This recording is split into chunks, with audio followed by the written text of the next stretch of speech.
The idea of machines rebelling against humanity is nothing new. Just think of the classic The Terminator with Skynet, or even The Matrix. We're all familiar with this formula: evil robots and humanity trying to survive the apocalypse. This trope always works because it taps into that real fear of losing control of our technology. But what if I told you there's a show that took this premise and dialed the paranoia up to an absurd level? A story where the enemy isn't some weird hunk of metal, but someone who looks exactly like you. It could be your coworker, your best friend, or even the person you share a bed with. Literally a real life Among Us, where anyone standing next to you could be a killing machine in disguise. It is precisely in this atmosphere of absolute tension that we find the series we're revisiting today, Battlestar Galactica. Much more than a generic space adventure, this show is a heavy political drama, packed with betrayal, survival, and philosophy. Today on the channel, Battlestar Galactica, the age-old war against the machines, but in a way that will completely mess with your head. Secretary of Education Laura Roslin is visiting the battle-hardened Battlestar Galactica for the ship's decommissioning ceremony. It all seems quiet and bureaucratic, just another boring day at the office, but 40 years of peace go down the drain in an instant. The Cylons, basically the Skynet of this universe, decide to break the armistice agreement with a surprise nuclear strike on the 12 colonies. It's brutal. Most of humanity turns into cosmic dust in the blink of an eye, Thanos snap style, but with nukes.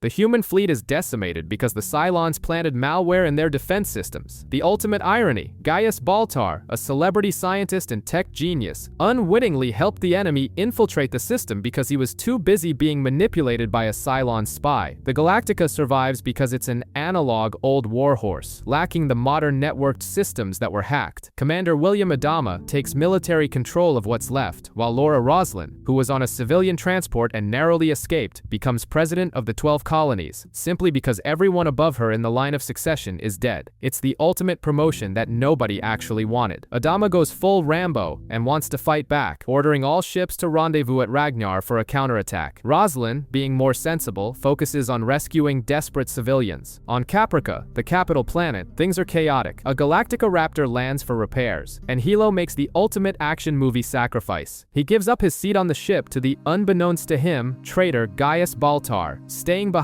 in the robotic apocalypse while Baltar escapes with the pilot, Boomer. Out in space, things go from bad to worse when Colonial 1, the new president's ship, is hit by a nuclear missile. The scene cuts to black, leaving the audience wondering if the politician survived. Commander Adama orders an FTL jump to Ragnar to escape the massacre. Upon arrival, they run into a man named Lieben. He looks human, but he's a Cylon in disguise. Adama doesn't waste time and dispatches him, discovering that the enemy now looks just like us, Blade Runner style. The big surprise is that Colonial 1 didn't blow up. Adama's son, Lee Apollo Adama, used electromagnetic pulse generators to fake the ship's destruction and ghost the Cylon radars, a masterstroke worthy of Star Trek. President Roslin manages to assemble a ragtag fleet of civilian ships and orders everyone with a jump drive to meet the Galactica at Ragnar, unfortunately having to abandon those without the tech. It's a Sophie's choice on a galactic scale. Aboard the Galactica, Gaius Baltar starts losing his mind. He's haunted by a virtual version of the Cylon number 6 that only he can see. To save his own skin, he uses this hallucination to manufacture evidence against Doral, a PR specialist, accusing him of being a Cylon. Doral is detained, and no one suspects that the real traitor is Baltar himself. Roslin finally convinces the old man Adama that the war is over and they lost. The priority isn't vengeance, it's the survival of the species. They decide to flee into deep space. To give the people enough hope to keep them from cracking, Adama lies, claiming he knows the location of the legendary Earth, promising them a new home. The fleet departs, leaving poor Doral abandoned at the station. As it turns out, Baltar's wild guess was right. Doral is a Cylon. He is rescued by other identical models, several Liebens, and another copy of Boomer. The paranoia is set. Anyone standing next to you could be a killing machine. It's been 5 days since the escape, and the situation is worse than finals week in college. The Cylons show up to attack the fleet every 33 minutes, on the dot. Nobody sleeps. The Galactica crew is at their breaking point, living on stims and bad coffee. Gaius Baltar is on the verge of a total meltdown, hallucinating a number 6 who taunts him relentlessly. Tension spikes when the clock hits 0 and the Cylons don't show up. But there's a catch. A ship called the Olympic Carrier was left behind due to engine failure. When it reappears hours later, the vibes are off. Baltar panics because a certain Dr. Amarak, who was on that ship, had proof of his treason. The 6th hallucination tells him that God is protecting him and that the ship is a trap. Adama and President Roslin face a moral dilemma. The Olympic carrier isn't responding to radio calls and shows signs of nuclear warheads on board. It looks like a Trojan horse. The commander and the president make the hardest choice possible. They order the destruction of the civilian ship. Lee, Adama, and Starbuck, despite being sleep-deprived, follow orders and blow up the ship with over 1,000 people on board. No one knows if there were living hostages or just Cylons inside. Meanwhile, on Caprica, Hilo is living his own survival movie, running from robots in the rain. He is saved by a copy of Boomer, thinking it's his pilot friend who came back for him. Little does he know he's walked straight into a Cylon plot. In the end, the survivor count on the president's whiteboard is updated with the day's tragic losses. But in a bittersweet moment, the number ticks up by 1. A baby was born on one of the ships. Life goes on even when hunted across the universe. Things are getting weird on the Galactica. Boomer wakes up in a storage locker, soaking wet and staring at explosives in her own duffel bag. She tries to hide the evidence, but the damage is already done. While President Roslin visits the ship to play some politics and try to get on Commander Adama's good side, it's discovered that someone planted bombs in the water tanks. And guess what? Boom! The Galactica loses 60% of its potable water in an explosion that vents the precious liquid directly into space.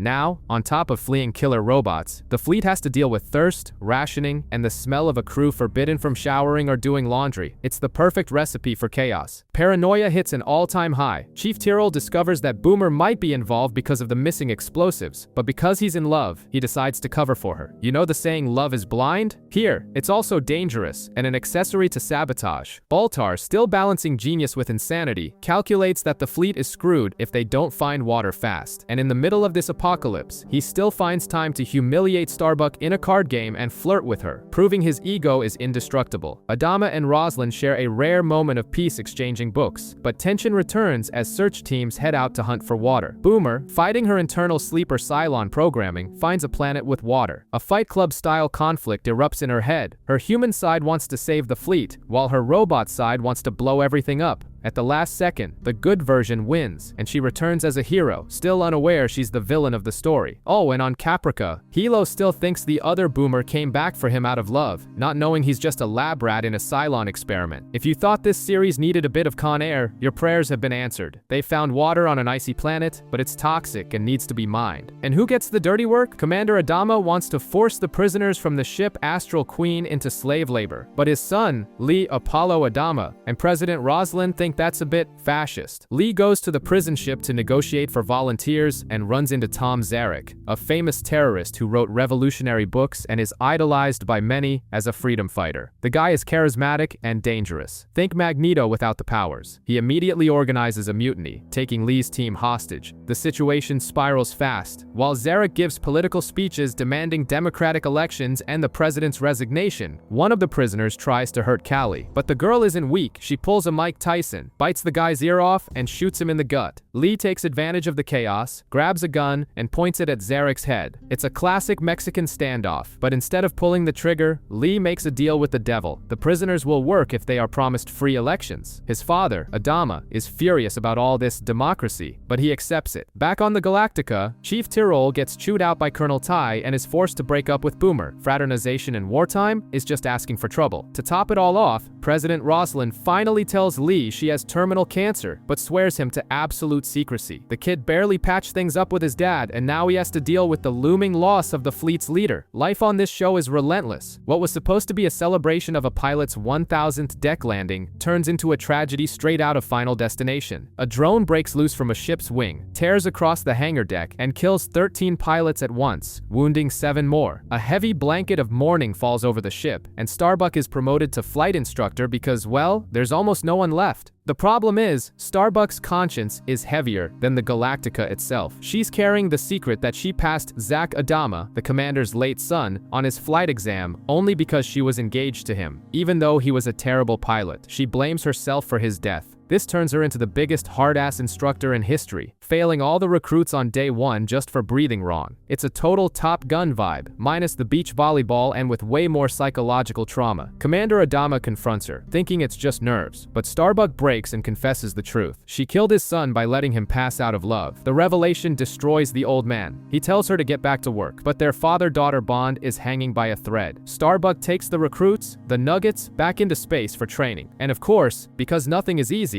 Cylons appear out of nowhere. The Nuggets panic, but a guy named Hot Dog, yes, that's his call sign, manages to help. Starbuck, on a suicidal mission of redemption, sends everyone home and faces the enemy alone. She manages to take down the last Cylon by ramming her ship into it in an insane kamikaze move. Her ship explodes, she ejects, and she falls toward a desert moon with a shredded parachute and no radio. Starbuck saves the day, but the episode ends with her isolated, running out of oxygen, and with a commander who now knows her dark secret. If the goal was to make everyone bite their nails, mission accomplished.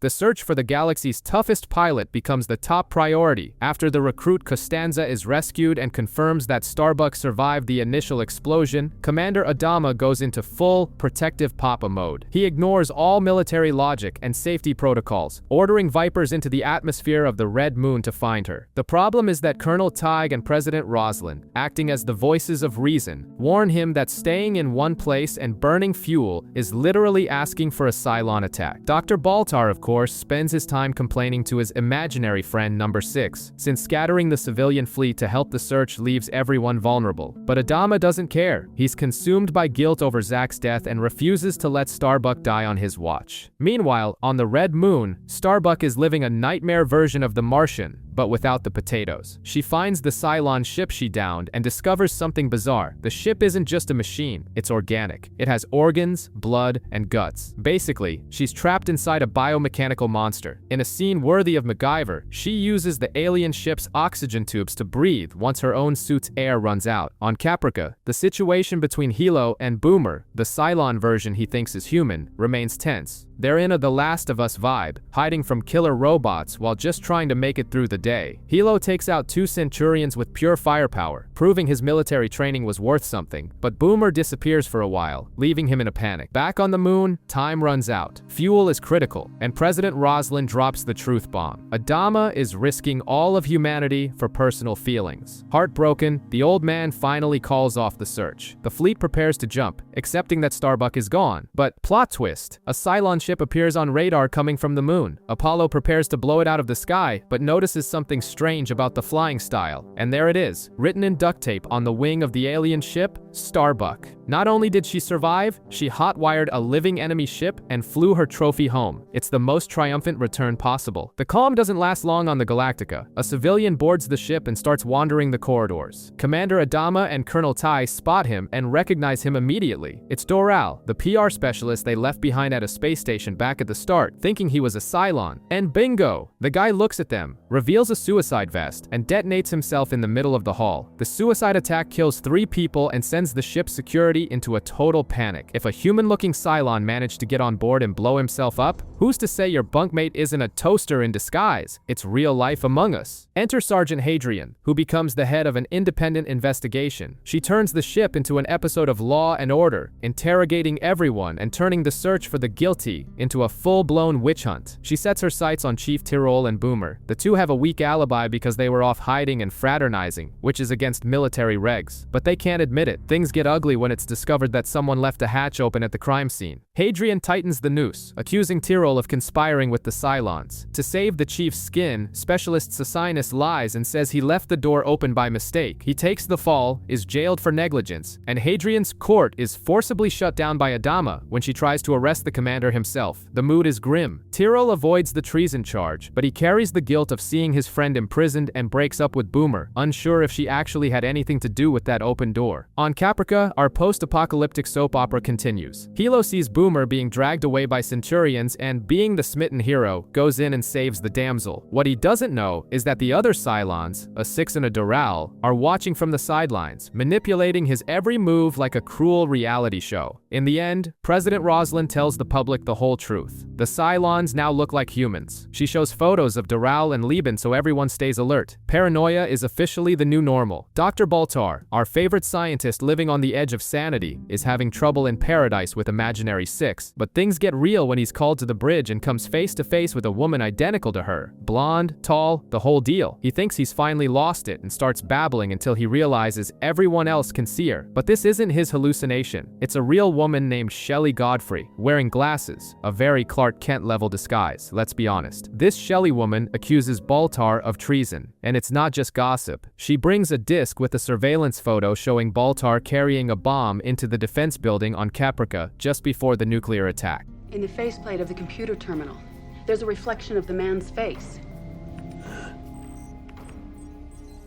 The evidence seems rock solid, and Adama is forced to suspend Baltar. The genius goes into a total panic, even trying to start a fake fire to destroy the evidence in the lab, but fails miserably. Meanwhile, Starbuck, still recovering from her broken leg, is trying to teach the mechanic Tyrol how to fly the captured Cylon ship. The big takeaway is that the ship doesn't respond like a machine, but like an animal. You don't fly the ship, you tame it. Baltar's situation seems hopeless. He prays, begs for divine help, and promises to be a good boy. Lieutenant Gaeta analyzes the incriminating photo pixel by pixel, CSI Miami style. At the last second, Gaeta discovers the photo is a fake. Someone doctored the image to frame the doctor. Baltar is cleared and comes out of it looking like a persecuted saint. When the Marines go to arrest Shelley Godfrey for fraud, surprise, she's gone. She vanished from the ship without a trace, and no one saw her leave. The question remains, was she a master spy Cylon, or does Baltar have a very powerful guardian angel, or demon? On Caprica, Hilo's relationship with the disguised Cylon reaches its peak. They finally spend the night together during a storm. As the romantic moment unfolds, the camera shows Sharon's spine glowing a neon red, just like the lights on a Cylon ship. If it was just a suspicion before, now it's a visual certainty. Hilo is literally sleeping with the enemy. It's open season for witch hunts, or rather, toaster hunts. President Roslin wakes up from a prophetic nightmare, but reality is much worse. They've found Lieben, that philosophical and terrifying Cylon, hiding on one of the ships in the fleet. Instead of spacing him immediately, Roslin wants answers and assigns Starbuck to a friendly interrogation. Meanwhile, in the hangar, Boomer continues to play with fire. She caresses the captured Cylon ship and casually tells Chief Tyrol that she's a Cylon. Tyrol laughs, thinking it's a bad joke. Little does he know the joke is his life. Over in the lab, Imaginary Six convinces Baltar to test his new Cylon detector on Boomer, and guess what? The test is positive. Baltar sees the Cylon result on the screen and nearly has a heart attack. But being the professional coward he is, he lies to her face and says she's human. Terrified she'll flip into Terminator mode right then and there. The interrogation room turns into a Zero Dark 30 set. Lieben plays dirty, claiming he planted a nuclear bomb in the fleet that will go off in a few hours. The tension is pure 24, with the clock ticking. Starbuck tries everything, eating his food in front of him, having his head dunked in a bucket of water, but the guy just wants to play mind games and tell Starbuck her soul is rotten. With time running out and no bomb found, Roslin decides enough is enough. She enters the room, realizes the Cylon is just stalling to stay near the fleet and download into a nearby ship, and orders him to be thrown out of the airlock. Lieben admits there was no bomb, but before becoming a space popsicle, he whispers a truth bomb into the president's ear. Adama is a Cylon. Roslin is left with a look of someone who doesn't know whether to believe it or vomit.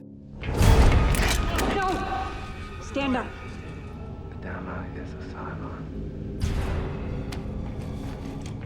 Paranoia aboard the Galactica has reached stratospheric Among Us levels. With the Cylon detector ready, Roslin and Adama trade suspicious glances, each wanting the other to take the test first. But the routine is interrupted when Adama takes a raptor and disappears, returning shortly after with a surprise. Ellen Ty, Colonel Ty's wife. If you thought this show was missing some reality TV drama, Ellen is here to fix that. She is the definition of chaos. She drinks too much, hits on everyone, including playing footsie with Lee Adama under the table, and manipulates her husband like a puppet. Roslin immediately clocks that the woman is trouble and suspects she's a planted spy. She tells Baltar to jump the line and test Ellen immediately. The welcome dinner is more awkward than a family reunion on Thanksgiving. Ellen talks nonsense, brings up Adama's dead son, and creates a horrible atmosphere. Poor Baltar is spiraling because testing the whole fleet will take 60 years, and now he's caught in the crossfire between the commander and the president. Things explode in the lab. Ellen accuses Adama of harassment to turn her husband against his friend, and Ty, drunk and manipulated, almost comes to blows with the commander. In the middle of the domestic dispute, Ellen's test results come back. Baltar announces she's human, but Six asks what the real result was, and the scientist states stays silent, leaving it a mystery whether he saved Ellen's skin to prevent Ty from having a total breakdown, or if she really is human and just naturally insufferable. The fleet is running on fumes. The helium fuel is running out, and if they don't find more, they'll be drifting in space, waiting for the Cylons to use them for target practice. By luck, or bad luck, Boomer and her co-pilot find an asteroid packed with ore. The problem? It's basically a fortified Cylon base. Adama wants a bold plan and tells Starbuck to prep it, but he quickly clips her wings because of her busted leg, leaving command of the mission to Lee. The plan is pure Star Wars, a coordinated strike where they need to hit a tiny target to blow the base without destroying the fuel. Baltar is called in to identify the base's weak point. Since he has no clue, he points to a random building in the photo and calls it God's will. If it works, it works. Meanwhile, Roslin is going full mystic, having visions of snakes and reading ancient prophecies about a dying leader who will lead humanity to the promised land. The battle begins and it's total chaos. The Vipers are ambushed, the Cylons hack their missiles, and all seems lost. Lee decides to ignore the targeting computer and trust his gut, flying through a tunnel in the asteroid in a total Luke Skywalker moment. He drops the bomb on the random building Baltar picked and boom! The base explodes perfectly. The fleet gets years of fuel. Baltar starts believing he actually is a divine instrument because his guess was dead on, and the crew celebrates with cigars and booze. But on Caprica, Hilo sees a copy of 6, and the knot in his head only gets tighter. The political circus has reached space, and Cloud 9, the fleet's luxury liner, has become the stage for a House of Cards-style thriller. Roslin is trying to assemble a new government, but democracy has its pitfalls, and the biggest one is named Tom Zarek. That ex-con terrorist has become the representative for Sagittarian and now has his sights set on the vice presidency. He's your classic populist, smooth talker who makes the elite break into a cold sweat. To make matters worse, security is a nightmare. Starbuck and Apollo, playing noir detectives, find an armed man on the ship named Valance. The suspicion is obvious. Zarek wants to take Roslin out, but before they can squeeze any info out of him, the suspect turns up dead in his cell. A suicide more suspicious than a Godfather plot twist. Zarek, slick as oil, denies everything with a straight face. Realizing her preferred candidate, the dull Wallace Gray, was going to lose big to Zarek, Roslin decides to play dirty, or rather, play with the cards she's dealt. She swaps candidates and runs Baltar. Yes, the mad scientist who talks to hallucinations. Since he's got that British charm and the silver tongue of a used car salesman, he charms the press, mocks Zarek, and wins the election. Now we have a vice president who takes advice from an imaginary blonde. What could possibly go wrong?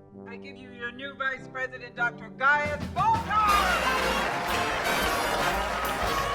While everyone's enjoying the victory party, complete with dancing and some romantic tension between Apollo and Starbuck, and Ellen Ty flirting with half the room, back on Caprica, the penny finally drops. Hilo sees another copy of Boomer and in a moment of terrifying clarity, realizes his pregnant girlfriend is a machine. He bolts, leaving the Cylon talking to herself. The romance went south faster than milk left in the sun. Meanwhile, on Galactica, the drama is straight out of a soap opera. Baltar and Starbuck spend the night together, but she screams Lee's name in the heat of the moment. Awkward doesn't even begin to cover it. Apollo is livid when he finds out, and the tension between the three becomes unbearable. But personal drama has to wait because tragedy is knocking. Roslin gets the news that her cancer has spread. She has months to live. To top off the bad vibes, scouts find a planet. It looks like paradise, but it's covered in ancient ruins. Roslin, now in a full-blown mystical state, is certain it's Kobol, the birthplace of humanity. She wants to send a mission to find the arrow of Apollo back on Caprica to open the tomb. It's basically Indiana Jones with spaceships. Adama, being the pragmatic military man he is, says hell no. He thinks it's all myths and a waste of resources. The feud escalates when Roslin drops a truth bomb on Starbuck's lap. Adama lied about knowing where Earth is. The commander is a bluff. Feeling betrayed by her military father, Starbuck goes full rebel. She steals the captured Cylon raider, defies direct orders, and jumps back to Caprica alone to find the arrow. Meanwhile, a recon team crashes on Kobol and ends up pinned down under enemy fire. Galactica's Boomer, who's spiraling and failing at suicide attempts, remains a ticking emotional time bomb. Absolute chaos. With Starbuck AWOL with the Cylon ship, Adama loses his cool and decides to pull a coup d'etat. Democracy? Not on his watch. He orders the arrest of President Roslin, turning an ideological rift into a civil war within the fleet. Apollo, in a moment of extreme honor, puts a gun to Ty's head and refuses to arrest the president. The result? He goes to the brig right alongside her. The Adama family is officially shattered. Down on Kobol, the crash team is living through a survival horror movie. Baltar almost gets fried in the crash, but he's saved and starts having visions of an opera house and a cradle, guided by Six, who tells him he is God's chosen one. This guy's ego definitely didn't need that boost. Meanwhile, on Caprica, Starbuck lands and breaks into the museum to grab the arrow of Apollo. She has to go hand-to-hand with the number 6 copy in a brutal Terminator-style brawl where the Cylon is clearly the stronger fighter. Starbuck wins through pure grit and finds Hilo, but the joy is short-lived when she sees the Caprica boomer and tries to kill her, only for Hilo to step in and drop the bombshell. Don't shoot, she's pregnant. But the real shocker happens when the other boomer returns to Galactica. After a suicide mission where she enters a Cylon-based star and blows it up from the inside, Luke Skywalker versus the Death Star style. She returns a hero. The crew cheers, Adama goes to congratulate her, beaming with pride, and she pulls her gun and shoots him twice in the chest at point-blank range. Her Cylon programming snapped into place, turning the sleeper agent into an assassin. The episode ends with Adama down, leaving the fleet leaderless and without hope. The mood on Galactica is worse than a Game of Thrones season finale. Who takes command? None other than Colonel Tai, a man who solves everything with yelling and booze. To start his tenure off right, he orders an emergency jump to escape a Cylon-based star. The problem? They jump, but forget to send the coordinates to the rest of the fleet. Congrats, Tig. Now Galactica is alone in space, like Wall-E but with less charm and way more panic. While a junior medic tries to improvise surgery on Adama, since Dr. Cottle isn't on board, Tai has to interrogate Boomer. The poor girl is having an identity crisis, begging for death, but Tai wants answers. In the middle of this, we get flashbacks showing how Adama saved Tai's career in the past, proving their friendship is like Han Solo and Chewbacca, just with more war trauma. To fix his blunder and find the fleet, Tai makes the most dangerous call in history, networking the ship's computers to calculate the jump back. This is basically an open invitation for the Cylons to hack everything, Terminator style. It's Adama's worst nightmare come true. He also releases Apollo from the brig because they need every pilot they can get to hold the line while the computer thinks. The battle begins and the Cylons try to breach the system, but Gaeta holds them off by a hair with a manual firewall. The ship manages to jump back to Kobol and reunite with the fleet at the last second, but not without a little gif. A Cylon heavy raider crashes into Galactica and vomits a squad of Centurions into the ship. It's official. We have an alien invasion on board.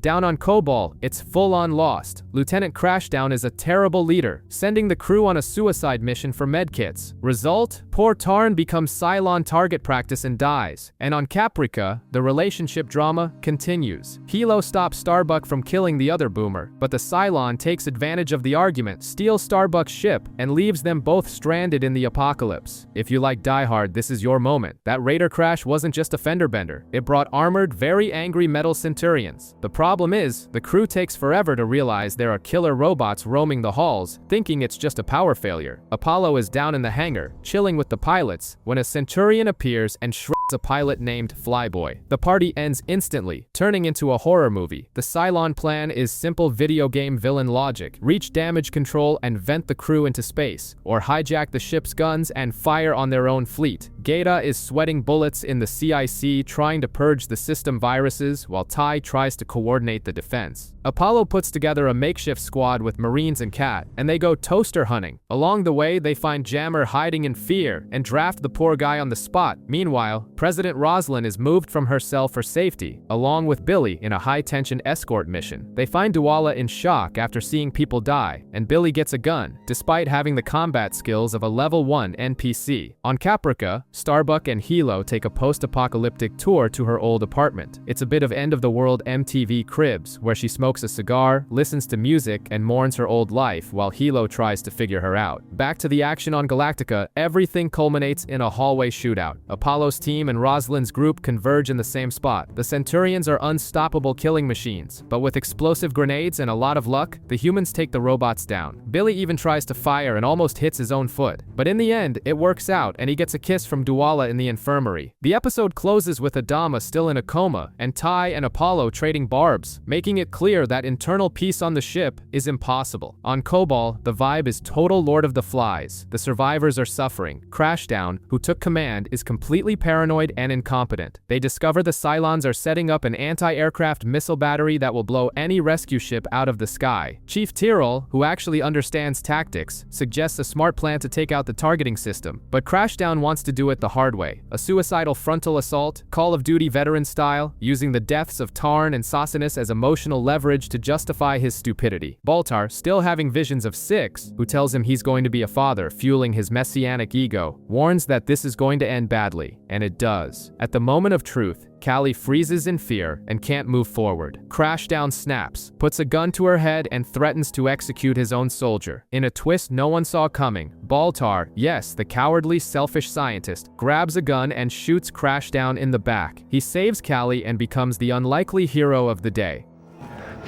3.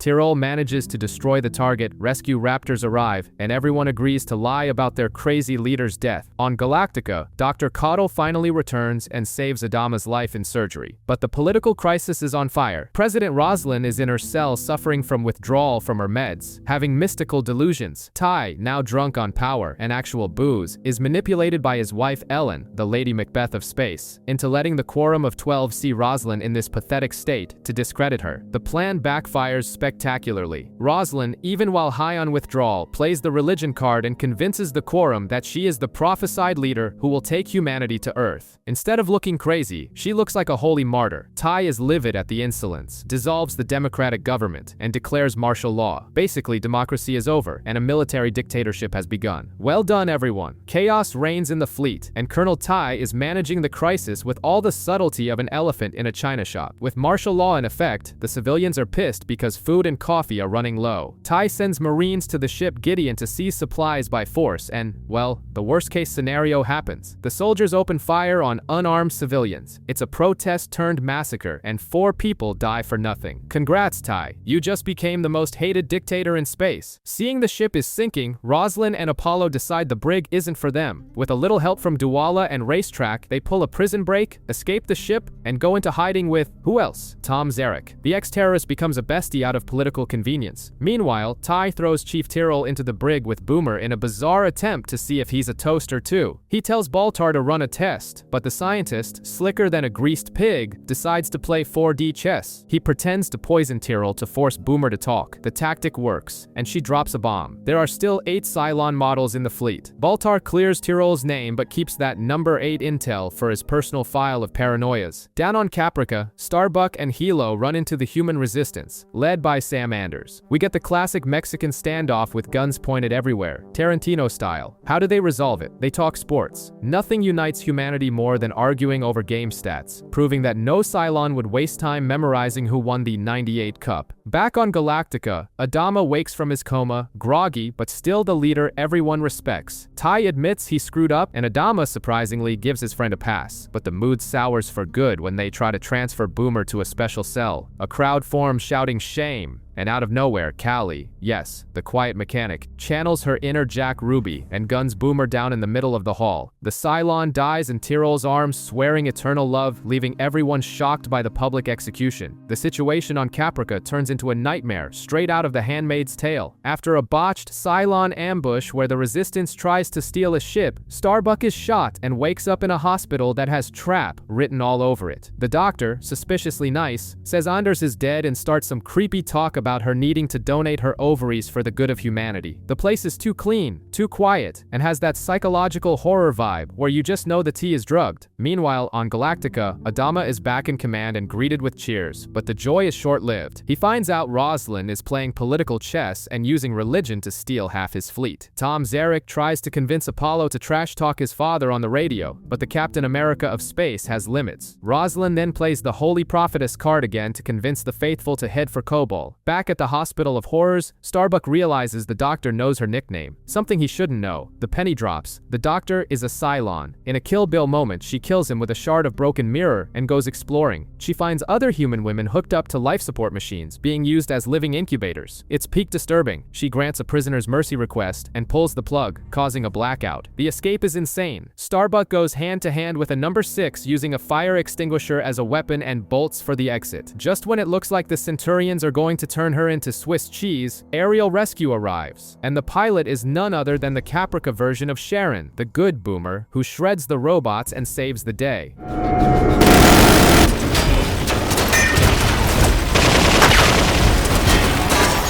The macabre plot twist is revealed. The farms are breeding programs to create hybrids, and Hilo's romance with Sharon was an experiment to see if love helped with conception. A disgusted Starbuck vows to return for Anders in the Resistance, but now she needs to get the arrow of Apollo to the fleet. Speaking of the fleet, Adama watches helplessly as 24 ships say peace out and jump into hyperspace following Rosalind, splitting the family in half. He goes to the morgue, looks at the original boomer's body, and can only ask, why? On the Astral Queen, tension is high among the rebels. The captains want to arm their ships against Adama, but Apollo, ever the Boy Scout, says fighting a Battlestar is suicide. They decide to wait for Starbuck, and she arrives in style. The ship lands and out come Starbuck, Hilo, and Sharon. Yep, the face of the assassin who shot Adama. Apollo loses it and points a gun at her. Hilo points at Apollo, and it's a Reservoir Dogs scene all over again. Rosalind almost orders Sharon to be thrown out the airlock, but the Cylon plays her ace. I know where the tomb of Athena is. Since Rosalind needs the mystical GPS, she spares Sharon's life. For now. On Galactica, Adama is making questionable calls out of pure stubbornness. He needs a new CAG, and instead of picking someone competent, he promotes George Birch just because the guy is loyal. Spoiler, bad move. Birch is a disaster. He almost kills Cat and Hot Dog during a target practice drill with asteroids and then causes a collision between ships during a refueling. It's like putting a student driver in a Formula 1 car. Even Ty, who's usually drunk, realizes this is going south. Baltar is still doing his thing, talking to imaginary number 6 and going increasingly crazy, seeing everyone as a potential Cylon. On Kobol, Rosalind's excursion heads down to the planet to find the tomb. Alosha, the group's priestess, is reading the scriptures and feeling inspired when, boom, she steps on a landmine. End of the line for the spiritual guide. Immediately, Centurions attack the group. In the crossfire, Sharon grabs a grenade launcher and saves Apollo, proving that maybe, just maybe, she's on their side. Seeing the family crumble and incompetence ruling Galactica, Adama has a moment of clarity while talking to Duala. He realizes that fighting his own people is stupid. Swallowing his military pride, the old man decides to head to Kobol too. He's not going to arrest Rosalind. He's going to put the pieces of humanity back together. It's time for Mom and Dad to stop fighting. Gaius Baltar's madness reaches critical levels. Blonde number 6 drops the bomb that their baby will be born in Galactica's brig, and the scientist loses it. He tries to convince himself she's just a mental defense mechanism. He even goes to Dr. Coddle for a brain scan, who basically tells him he's just a hypochondriac. But 6 insists she's real. On Kobol, the family reunion finally happens, but the vibe is heavy. Adama lands on the planet, and the reunion with Apollo and Starbuck is emotional, until he locks eyes with Sharon. Military instinct kicks in, and the Admiral goes for her throat, trying to strangle the Cylon right then and there. Sharon's lucky that the old man's heart, fresh from surgery, can't handle the strain. After nearly having another heart attack, he and Rosalind make peace and decide to head to the tomb together. The problem is, some people want to watch the world burn. Meyer, Zarek's henchman, tries to convince Sharon to betray everyone. He hands her a gun and tells her to take Adama out as soon as they reach their destination. The tension is sky high. When the group enters the tomb of Athena, Sharon pulls the gun. It looks like a repeat of the season 1 finale, but plot twist. She shoots Meyer, kills the traitor, and hands the gun to Adama. She makes it clear, she's not a programmed robot like Boomer. Inside the tomb, it's full Indiana Jones meets National Treasure. Starbuck uses the arrow of Apollo and activates an ancient holographic planetarium. They see the constellations of the 12 colonies and finally get a star map pointing to Earth. Adama recognizes a nebula, and now the fleet has a North Star. Back on Galactica, order is restored. Rosalind is president again, and the pregnant Sharon goes to the cell Baltar built. And here comes the final blow to the doctor's sanity. He overhears Hilo talking to Sharon about the baby, and realizes number 6 predicted all of this before it happened. If she knew something impossible, she can't be a hallucination. When he asks what she is, the blonde gives it to him straight. She's an angel of God sent to lead the end of the human race.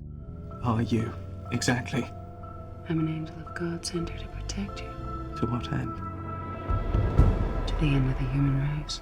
The fleet now has to deal with something worse than Cylons, the press. A reporter named Diana Beers is making a sensationalist documentary about the civilian massacre from the previous episode. To try and clean up the military's image, President Roslin and Adama decide to give her total access to film on Galactica. It's basically a reality show, keeping up with the Kardashians in space, but with a body count. The reporter pokes into everything. She catches Pilot Cat high on stims and almost crashing her ship, and films the bar fights and the daily chaos. But her scoop happens when she sneaks into the infirmary and catches the pregnant Sharon being treated by Dr. Coddle. Adama confiscates the footage immediately. If the people find out they're protecting a Cylon, there'll be a riot. Meanwhile, Ty is getting death threats. It turns out the culprit is Joe Palladino, one of the soldiers who snapped after the massacre on the other ship. He tries to kill Ty, but security handles it. In the middle of all this, a real Cylon attack happens. Deanna films the pilot's bravery and edits it into a super inspiring video that makes everyone cry with pride. Adama approves, and the video is broadcast to the entire fleet. Seems like a PR happy ending, right? Wrong. The final scene shows a cinema on Caprica full of Cylons watching Deanna's report. And who's in the audience? Another copy of Deanna. The reporter was a Cylon infiltrator the whole time. The Raider attack was faked just so she could transmit the images of the pregnant Sharon back to the machines. Now the Cylons know the human-machine hybrid exists, and they call the baby a miracle of God. We all got played right along with Adama. Galactica is being hacked. That computer virus the Cylons planted back in Season 1 has returned with a vengeance. The kind of malware you just can't delete. Lieutenant Gaeta tries everything, but the ship's systems start failing. To make matters worse, hundreds of Cylon ships appear on radar, but they don't fire. They just sit there, waiting for the virus to shut Galactica down completely before they attack, like vultures waiting for prey to die. With no choice, Adama has to swallow his pride and ask the enemy for help. He brings Sharon out of her cell. Her solution is bizarre and very Matrix. She plugs a fiber optic cable directly into her arm, connecting her digital blood to the ship's computers. It's gross and awesome at the same time. Sharon doesn't just purge the virus. She sends a digital counterstrike that shuts down every enemy ship out there. It becomes target practice for the Vipers, who shred the sitting duck Cylon fleet. Tyrol channels his frustration into a personal project, building a ship from scratch using scrap metal. It's like a space version of Pimp My Ride. What starts as a sad mechanics therapy turns into a community project. Everyone helps. Even Grumpy Tig scores some borrowed engines. They build a stealth ship made of carbon fiber that doesn't show up on radar. Roslyn, who has discovered her cancer is worsening and she's running out of time, christens the ship. In her honor, the fighter is nicknamed Blackbird, but its official name is Laura. It's a rare moment of hope and unity. Humanity, as screwed as it is, can still create something new. Oh, and Sharon goes back to her cell, because even in this show, gratitude only goes so far. The routine of outrunning killer robots is interrupted when Galactica's radar picks up something unexpected. It's not a Cylon attack, but a family reunion. The Battlestar Pegasus has also survived the apocalypse. The celebratory mood is short-lived, however, as the ship's leader, Admiral Helena Kane, arrives with the full drill sergeant from Full Metal Jacket energy. Since she outranks Adama, he is instantly demoted to subordinate, and Kane makes it clear that on the Pegasus, things are done differently. She begins dismantling Adama's team, reassigning Apollo and Starbuck to her ship, and completely ignoring the "don't touch my stuff" etiquette. And if you think Kane is bad, wait until you hear the stories from her second-in-command, Fisk. During a drink with Tig, he lets slip that the Admiral executed her previous XO with a bullet to the head, just for disagreeing with a tactic. Ty turns pale, realizing this woman makes Darth Vader look like a reasonable diplomat. Meanwhile, Boltar goes to check on the Pegasus's Cylon prisoner, and finds a scene straight out of a horror movie. They have a copy of number 6 named Gina, tortured into a catatonic state. Boltar, in his signature mix of guilt and savior complex, tries to help her with food, but the damage is already done.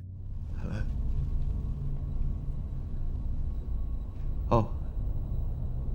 Voluntary eye movement suggests conscious thought.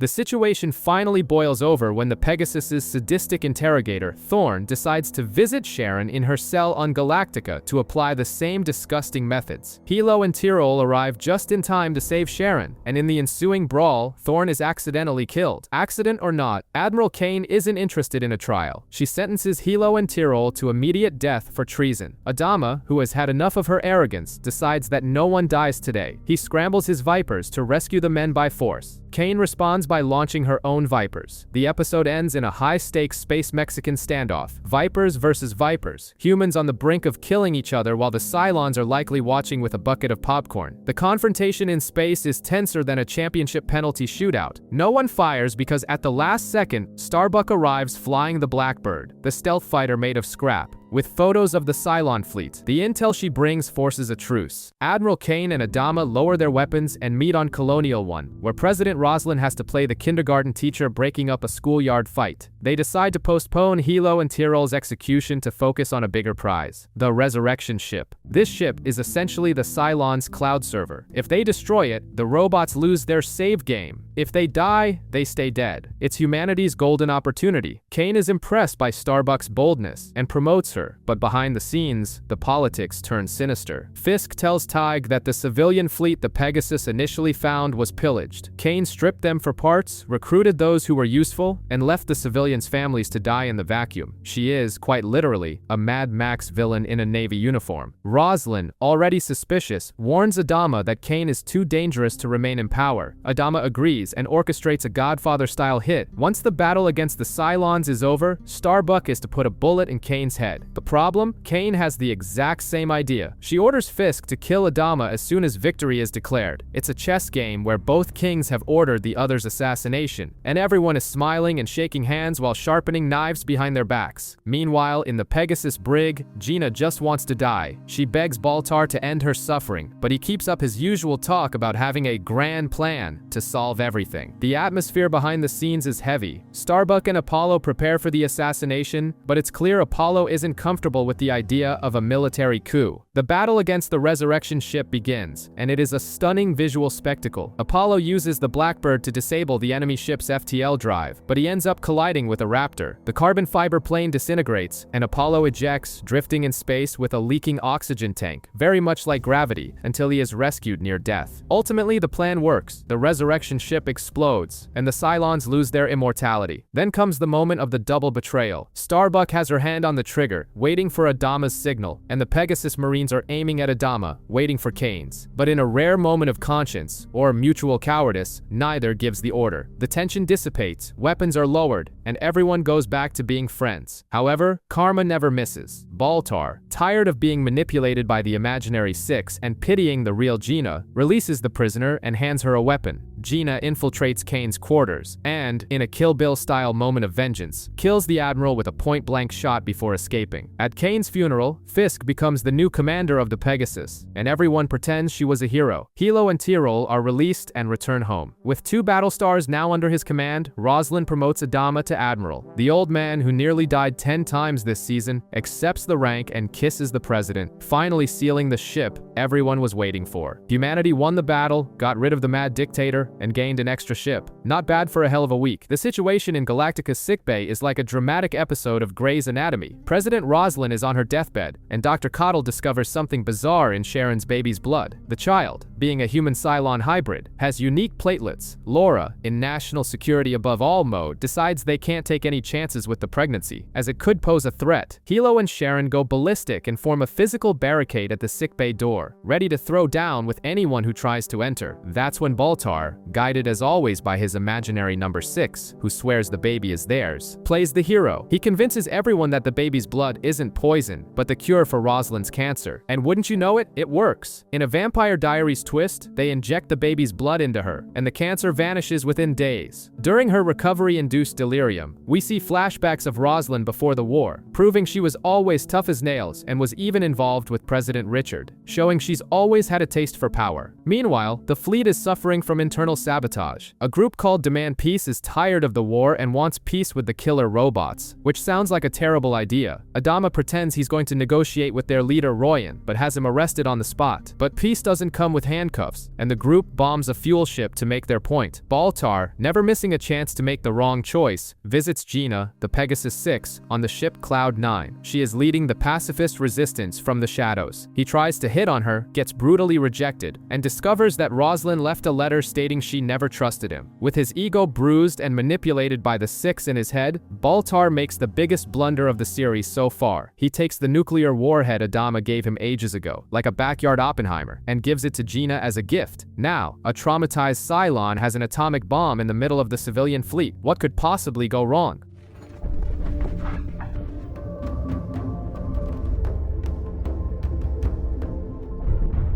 Lee Adama wakes up with a total The Hangover vibe minus the funny parts. He's in bed with a prostitute named Siobhan, late for duty, and clearly failing to cope with his recent trauma. Apparently, after nearly dying in space, Apollo decided his therapy would be found in the underworld. Speaking of the underworld, the fleet is suffering from a massive black market. Antibiotics and food are scarce, and where there is scarcity, there is a mob. Rosalind wants to shut it down, but Commander Fisk of the Pegasus is playing for the corrupt team. The guy has been diverting cargo and living like a space Don Corleone, cigar and all, but the gangster life is short-lived. He's found murdered in his office with a garrote around his throat. Adama, not trusting the Pegasus crew, sends his son to investigate. Apollo puts on his noir detective trench coat and starts digging. The investigation leads him to Tom Zarek, who is obviously involved, but the rabbit hole goes deeper. The trail points to a ship called the Prometheus, which has essentially become the Sin City of the fleet. Inside, you find everything: gambling, drinking, and all kinds of illegal activity. Lee finds Siobhan's daughter held captive there and loses it. He confronts the Kingpin, a man named Phelan, who tries to justify the filth as a necessary evil for society to function. Apollo is subdued and beaten, but manages to turn the tables in a tense Mexican standoff. He kills Phelan, but here comes the moral plot twist. Instead of arresting everyone and shutting down the market, Lee realizes that Rosalind and Adama cannot meet the people's needs. He allows the black market to exist, provided they stop the murders and human trafficking. It's a dirty deal, The Wire style, where the good guy accepts organized crime to prevent total chaos. In the end, Siobhan gives Lee a reality check. He was only using her to forget his ex. Our hero ends the episode alone, staring into the existential void. If Battlestar Galactica had an episode directed by Tony Scott, this would be it. The vibe is pure Top Gun, but with robots and depression. Starbuck is in her classic self-destructive cycle, drinking heavily and obsessed with a new enemy. The target is Scar, a legendary Cylon raider that's picking off rookie pilots like it's a video game on easy mode. Sharon explains that Scar is so good because he has died and resurrected multiple times, learning every human maneuver. But now that the resurrection ship is gone, he's on his last life. It's permadeath. The creature is scared, angry, and hunting for blood. But Starbuck isn't at 100%. Her head is with Anders, the boyfriend she left behind on Caprica, and it's affecting her flying. Seizing the opportunity is Kat, a former drug runner turned pilot who is desperate to steal the ace title from Starbuck. A heavy rivalry ensues, featuring punches to the face and a bet over a sacred beer stein. Apollo, tired of the ego trip, sends the two of them to fly together to hunt Scar in an asteroid-filled region. It's a tense cat-and-mouse sequence, almost like a space horror film. Jaws with spaceships. Scar is smart, hiding in blind spots and nearly taking Starbuck out. In a moment of clarity, Kara realizes that deep down, she wanted to die so she wouldn't have to deal with the guilt of abandoning Anders, but she decides she wants to live. She pulls an insane maneuver, serving as live bait for Scar, and gives Kat the perfect opening for the kill shot. Kat blows up the villain, wins the bet, and takes Starbuck's Top Gun stein. But there is no celebration. The mood at the pilot's bar is like a funeral. Kara, finally sobered from her arrogance, toasts the dead pilots whose names she used to pretend to forget. It's a melancholy ending that shows that in this war, even when you win, you lose a piece of your soul. The fleet's worst-kept secret has finally leaked. The press has discovered that Sharon, the good Cylon, is being held on Galactica. Admiral Adama tries to explain to Rosalind that she is a vital intel source, essentially a flash drive with all the enemy's secrets, but the political pressure is immense. While the adults argue, Billy decides it's the wrong time to do the right thing. He proposes to Dee, and her answer is a resounding, painful no. To make matters worse, he finds his beloved at a fancy bar on Cloud 9 on a date with Lee Adama. The awkward atmosphere is interrupted when terrorists storm the lounge. The group's leader, Seisha, wants revenge for her husband's death and demands that Adama hand over Sharon for execution. It's basically a die-hard situation, but without Bruce Willis to save the day. Adama, of course, does not negotiate with terrorists and tells Starbuck to come up with a rescue plan. But Kara isn't having her best day. The plan involves cutting the power and breaching in the dark, but it goes horribly wrong. In the chaos and gunfire, Starbuck lands a shot. On Lee, total friendly fire. It looked like a Call of Duty lobby full of noobs. With Lee bleeding out and the situation spiraling, Adama decides to play dirty. He agrees to hand over Sharon but sends the corpse of Boomer, the version that shot him and died previously, instead. It's a macabre weekend at Bernie's Bluff, only not funny at all. When the terrorists realize the body has been cold for a long time, chaos reigns. They try to kill Dee, but Billy, in a final heroic act, draws a weapon and takes out the gunman. Unfortunately, he is also hit. The Marines storm in and clear the rest, but the damage is done. Billy dies, leaving Rosalind devastated. After all, he was the Robin to her political Batman. The episode ends with the bitter taste of a Pyrrhic victory, with Dee weeping for the man she rejected only hours before.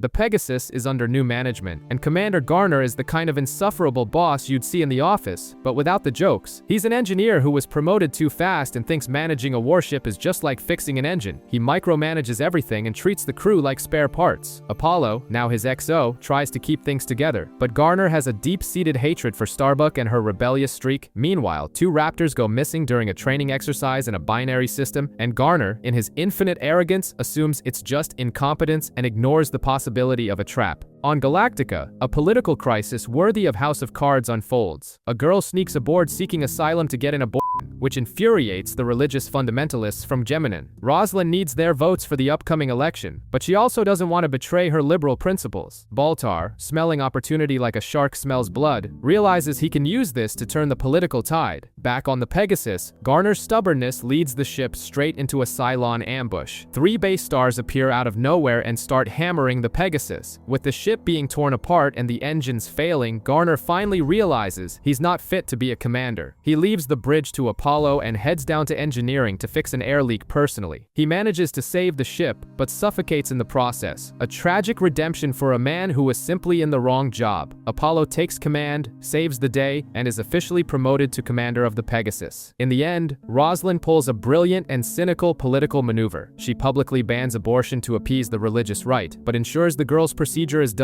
under the table. Baltar, seeing the hypocrisy, launches his candidacy for president, promising to be the champion of the people. The election war has begun. Shortly after turning into nuclear dust, Caprica 6 wakes up in a Matrix-style goo tank, surrounded by Cylon nurses. The good news? She's treated like a rock star, the hero who facilitated the apocalypse, getting pats on the back left and right. 10 weeks later, Boomer, the one Callie took out with a gunshot, also wakes up in a new body. However, she faces resurrection with the same enthusiasm as someone waking up on a rainy Monday morning. She refuses to accept she's a machine and loses it upon seeing her own copies. 9 months later, Cylon society is in full swing in the remaining cities, looking like a bizarre gated community. Caprica 6 is still having hallucinations of Baltar, who serves as her moral compass, judging the human massacre. The heat turns up when Boomer receives a visit from 6. The blonde uses reverse psychology and some Mean Girls level manipulation to try and bring Boomer over to the Cylon side of the Force. Meanwhile, the human resistance on Caprica, led by Sam Anders, decides to stop playing sniper and starts blowing up buildings like amateur terrorists. They plant a bomb in a parking garage. The problem? 6 and Boomer are in the cafe right above, having a heart-to-heart about the meaning of life. The bomb goes off, the building collapses, and everyone is trapped in the rubble, the 2 Cylons, and a wounded Anders. Then comes the moral plot twist. 6 realizes the war is futile and convinces Boomer not to kill Anders. They execute a number 3 who wanted to end it all, let the human escape,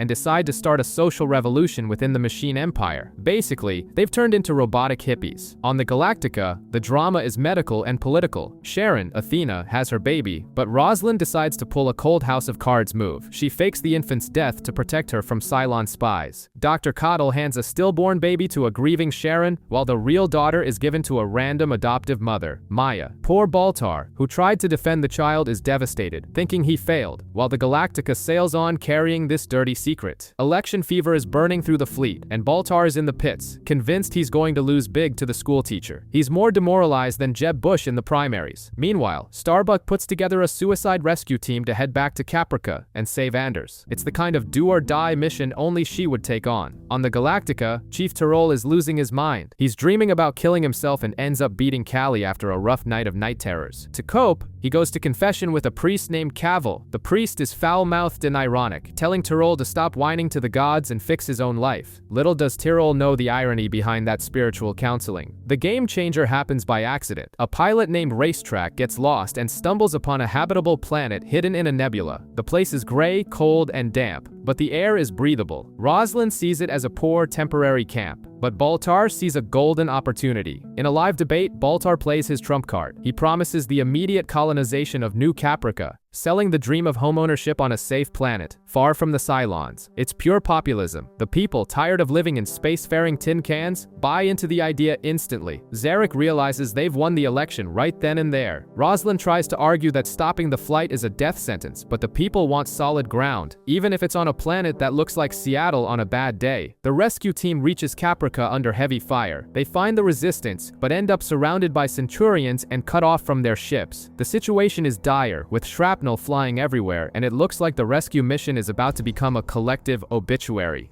Incoming!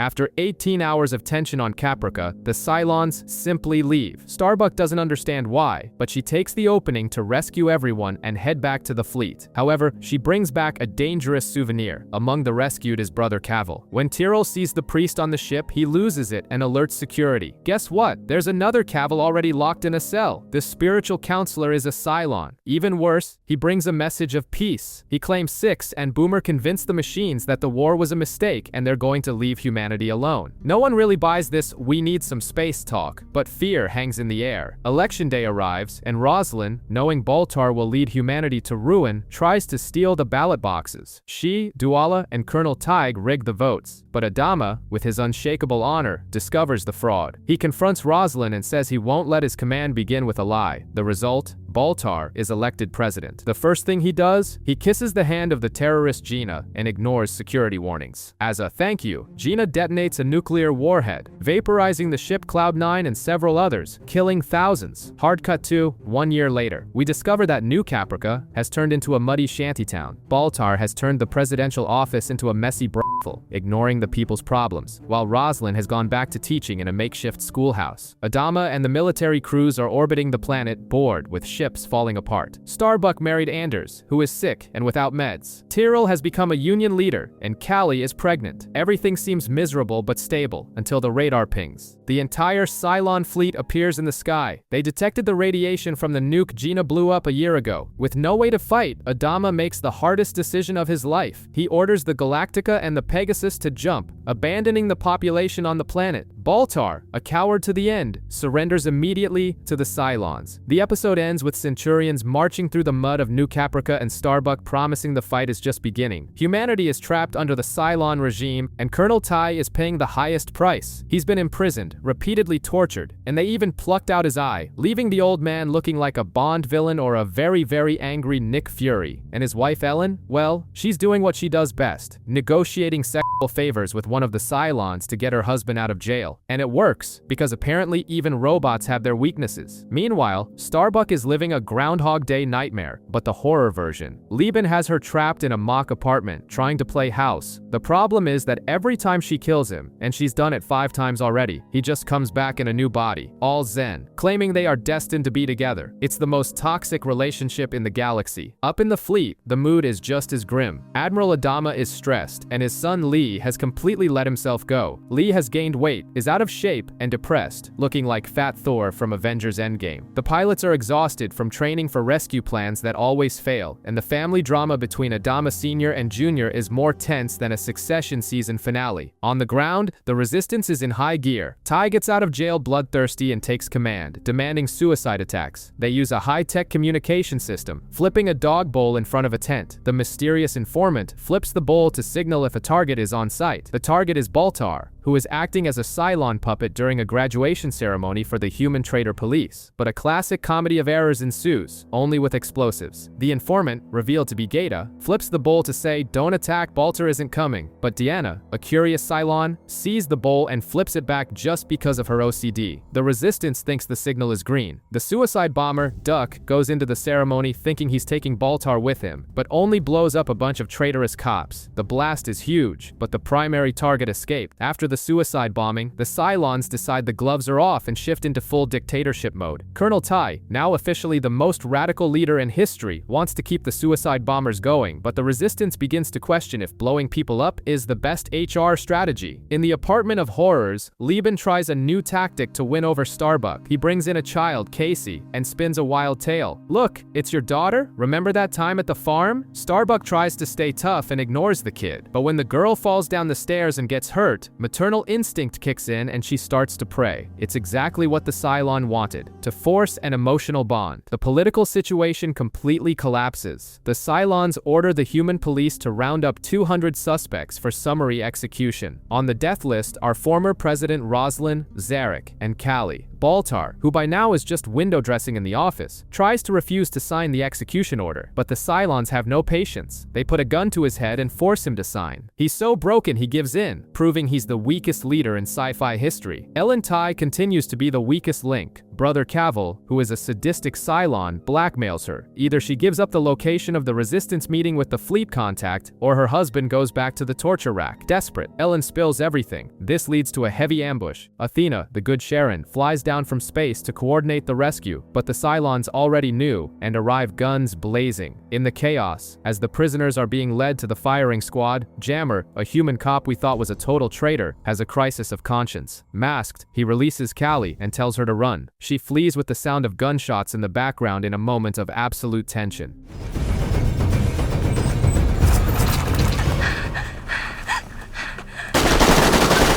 The 200 humans are literally in front of a robotic firing squad, ready to be turned into Swiss cheese. But Chief Tyrrell and the Resistance arrive at the last second, elite squad style, and take out the toasters before they can pull the trigger. It was close, but the massacre is cancelled. Meanwhile, the noose tightens around Ellen. Anders finds a map that proves she lied and gave up their position. The mask falls. She confesses to her husband, Tai, saying she did it out of love to keep him alive. The atmosphere is incredibly heavy, because wartime betrayal, even for love, usually doesn't end in hugs. On the mystical side of things, Deanna is having crazy dreams and visits an oracle. The prophecy is clear. The baby Hera, Athena's hybrid daughter whom everyone thought was dead, is alive. Deanna becomes obsessed. The action cuts to Athena, who is on a solo Metal Gear Solid-style mission. She infiltrates the Cylon base to steal the launch keys for the ships grounded on the planet. She runs into Deanna, who drops the bombshell. "Your daughter is alive." Athena, focused on the mission, isn't interested in talking and handles the situation practically. She shoots Deanna in the knees. No talk, just military professionalism. With the launch keys recovered, everything depends on Adama Sr. up in orbit. He's prepping the Galactica for the battle of their lives. He turns to his son, the formerly heavy now Commander Lee, and gives the final order. "Wait 18 hours. If we aren't back, you take what's left of humanity and find Earth. It's all or nothing. The fleet is going to dive into the atmosphere. Brace yourselves, because if the previous episode had us on the edge of our seats, this one throws the chair out the window. We start with one of the heaviest moments in the entire series. Colonel Tai receives an ultimatum from the Resistance. Either he takes out his traitorous wife, Ellen, or they'll execute her in a far less gentle way. Tai, in a moment of Shakespearean tragedy, or Game of Thrones before it went downhill, sits with his wife, serves her a spiked drink, and lets her go out peacefully. The one-eyed old man cries, and I'll admit, I got a little misty-eyed too. Meanwhile,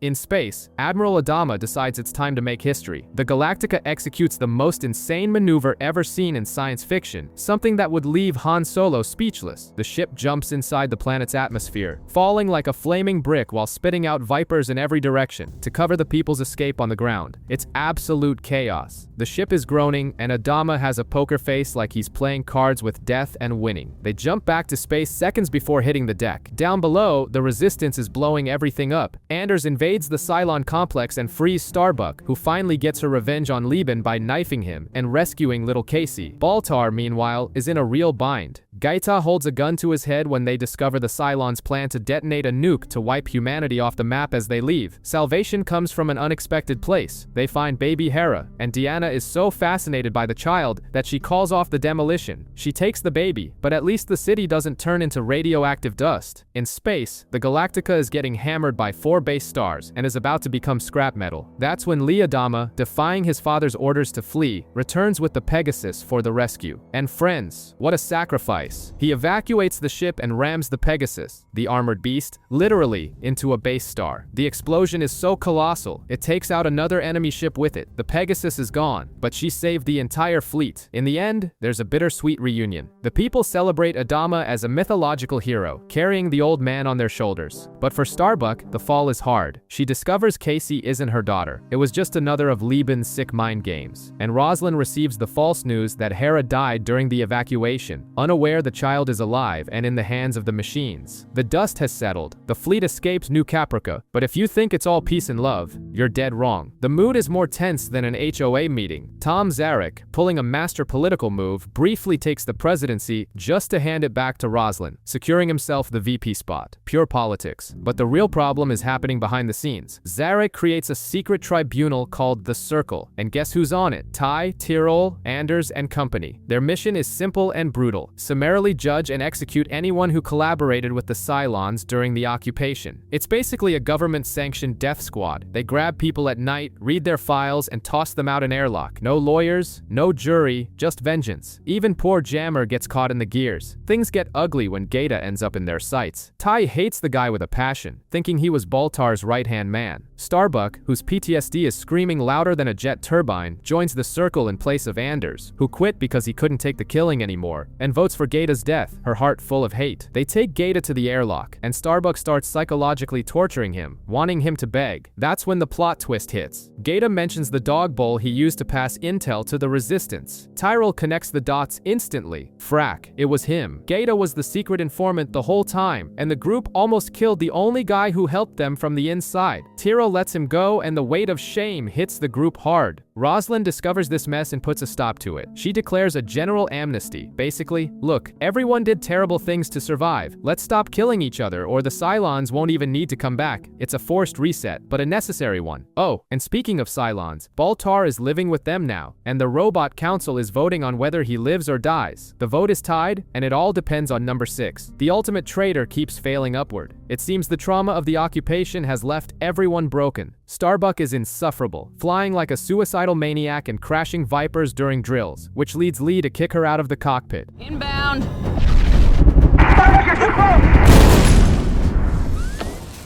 If you want to die, I will open up an airlock for you.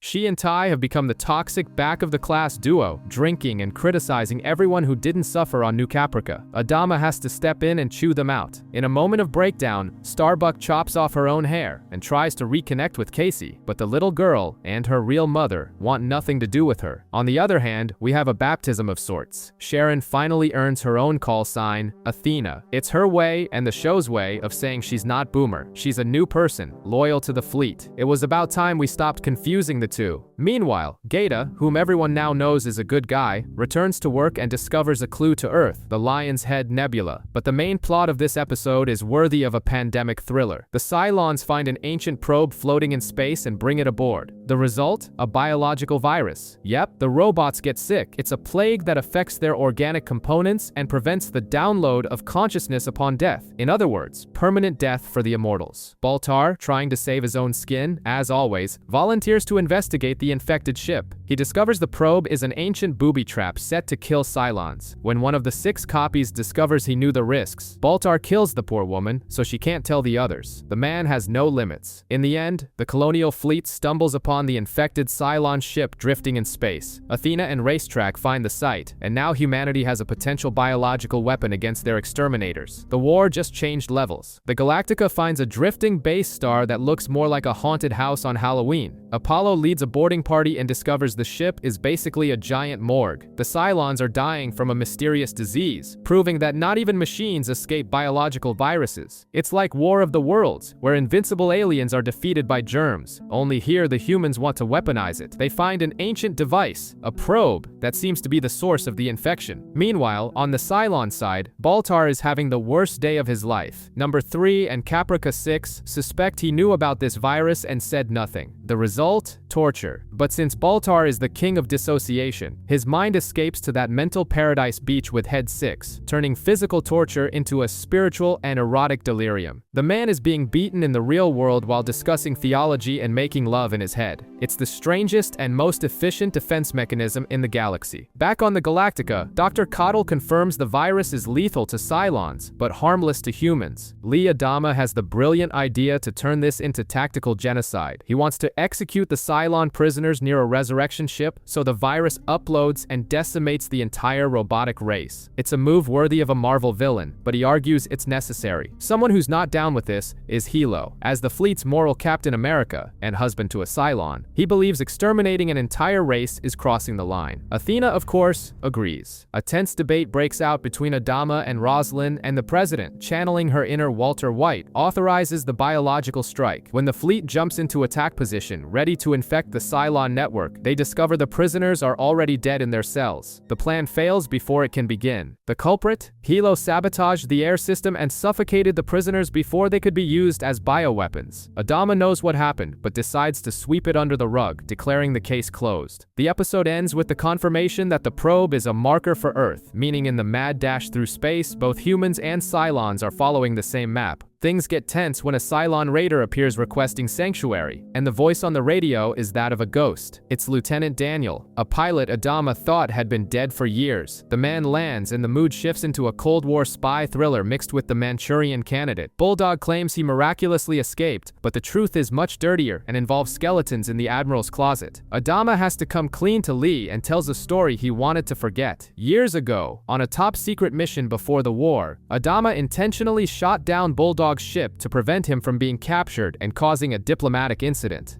Sir, please instruct. What are your orders, sir? Launch ship-to-ship missile.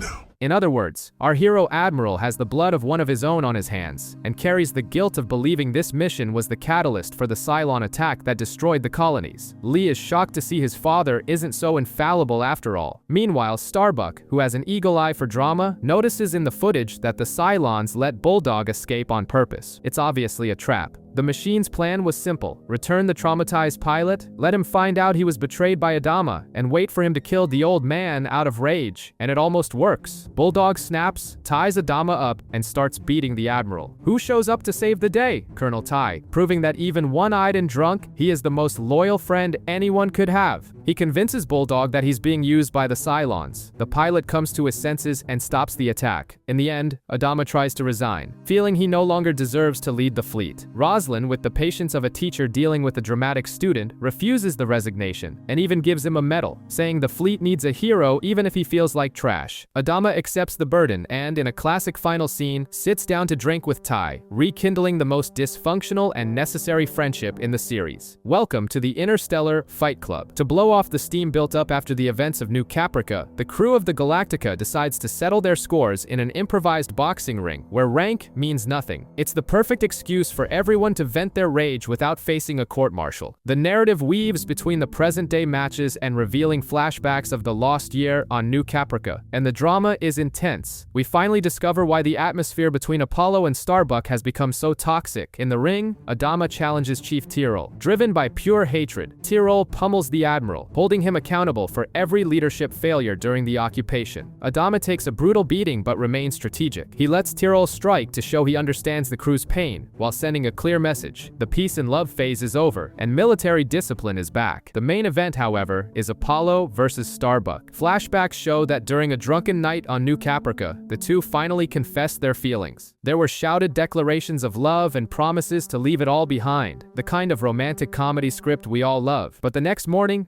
Hera pulls a classic Kara. She panics, flees, and abruptly marries Anders. Lee wakes up alone only to find the love of his life has tied the knot with someone else while he was sleeping off a hangover. Back in the ring, their fight is pure emotional catharsis translated into punches to the face. They physically destroy each other, purging the frustration of an unresolved love filled with betrayals. The match ends without a winner. The two lie on the mat, bloody and exhausted, admitting they missed each other. It's the most complicated relationship in the galaxy, while Anders and Duala, their respective spouses, watch from the sidelines, looking like they know they're just consolation prizes. The situation in the fleet is grimmer than a survival reality show. The food supply has run out, and the crew is facing rations that would make anyone weep. Salvation seems to lie on an algae-rich planet, but there's a catch. The all-you-can-eat buffet of foul algae is on the other side of a highly radioactive star cluster. It's essentially crossing Chernobyl in the dark as the radiation fries the ship's sensors. Adama's plan is to have the Raptors, which have better shielding, act as seeing eye dogs to guide the civilian ships. Amidst this tension, Kat is approached by a shady figure from her past. We discover that Kat was a hardcore smuggler before the war, a colonial Breaking Bad style, and that she stole a dead girl's identity. Starbuck, never one to miss a scoop, finds out, leading to a tense confrontation. Meanwhile, on the Cylon-based star, Number 3 is playing a macabre version of Groundhog Day, repeatedly killing herself just to see the faces of the final 5, the 5 mysterious Cylon models, during the download process.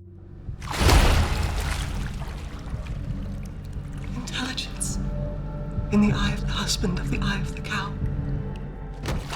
Baltar, ever paranoid and egocentric, is desperate to know if he's one of the chosen, but 3 couldn't care less about his identity crisis. The crossing of the star cluster begins, and it's a disaster. Pilots are falling ill from radiation, and ships are getting lost. Kat, attempting to redeem her criminal past with suicidal heroism, hides the fact that her hair is falling out and swaps her radiation badge. She ignores direct orders to abandon a lost ship and dives back into the radioactive storm. She saves the day, but crawls out of her Raptor looking like she took a sunbath on the surface of Mercury. It's the end of the line for her, but Adama, recognizing her sacrifice, promotes her to CAG on her deathbed, a dignified farewell that leaves even Starbuck shaken. On the algae planet, the tone shifts from medical drama to Indiana Jones-style adventure. Chief Tyrol feels a mystical calling and discovers the Temple of the Five, an ancient structure said to hold the Eye of Jupiter, a marker leading to Earth. Naturally, as soon as they find the treasure, the villains arrive. 4 Cylon-based stars jump into orbit and a Mexican standoff begins. Adama gives it straight to the Cylon negotiator. If they attempt to land, he'll nuke the temple. If he can't have it, no one can. During this tense exchange, Boomer drops a bombshell. Hera, Athena, and Helo's daughter is alive and sick on a Cylon ship. Athena is devastated, realizing Roslin has been lying to her face this whole time. On the ground, the air is thick, not just with the threat of war, but with sexual tension and betrayal. Apollo and Starbuck are caught in their adulterous will they won't they, and Anders has already caught on. To make matters worse, the system's star is about to go supernova, turning the Eye of Jupiter into a cosmic time bomb. Gaeta realizes the timing and is awestruck by the prophetic coincidence. Starbuck goes out on a recon mission and is shot down by Centurions. Apollo, in cold military mode, forbids a rescue mission to avoid compromising the temple's defense. Anders, Starbuck's husband, points a gun at Apollo's head. Apollo doesn't blink. The episode ends with everyone's finger on the trigger, the sun about to explode, and Adama ready to push the nuclear button. A classic mid-season cliffhanger. With the countdown to the supernova ticking away, diplomacy ends. Athena asks her own husband to shoot her. The plan is to die, resurrect on the Cylon ship, grab her daughter, and escape. It's the most heavy metal rescue plan in history. With a heavy heart, Helo pulls the trigger. On the base star, Athena wakes up and rushes to save a dying Hera. Boomer tries to intervene, but Caprica 6 helps Athena, and in a sudden turn, Boomer's neck is snapped. Athena, the baby, and Caprica 6 flee. On the ground, a heavy firefight breaks out between humans and Centurions. Dee, Apollo's wife, is sent to save her husband's lover, Starbuck. The situation is awkward, but they focus on survival, repairing the Raptor with nothing but duct tape and a prayer. As the star finally explodes, creating an incredible celestial image, the temple's mechanism activates. Baltar and 3 break into the inner sanctum. 3 steps onto the symbol and has a psychedelic 2001, a Space Odyssey-style vision where she sees the faces of the final 5. She apologizes to one of them, but before she can spill the beans to Baltar, she dies, and he is knocked unconscious by a satisfying rifle butt from Tyrol. Everyone escapes at the last second, just before the shockwave vaporizes the planet. Back on Galactica, Galactica, grief and relief mingle. Baltar is brought in as a prisoner, finally, and Caprica 6 is sent to the brig as well. But the final plot twist is chilling. Starbuck shows Hilo that the Eye of Jupiter, the supernova explosion, is identical to a painting she obsessively made as a child. It seems her destiny is literally written in the stars. Meanwhile, Cavill decides to box 3's consciousness for being too curious, keeping the mystery of the final 5 hidden for now. In the Galactica brig, Gaius Baltar decides he's had enough. He tries to rig a noose with bed sheets, Shawshank Redemption style, but without the triumphant escape. The number 6 in his head even encourages him, saying it's the only way to find out if he'll wake up in a goo tub or die for good. Too late, Gaius.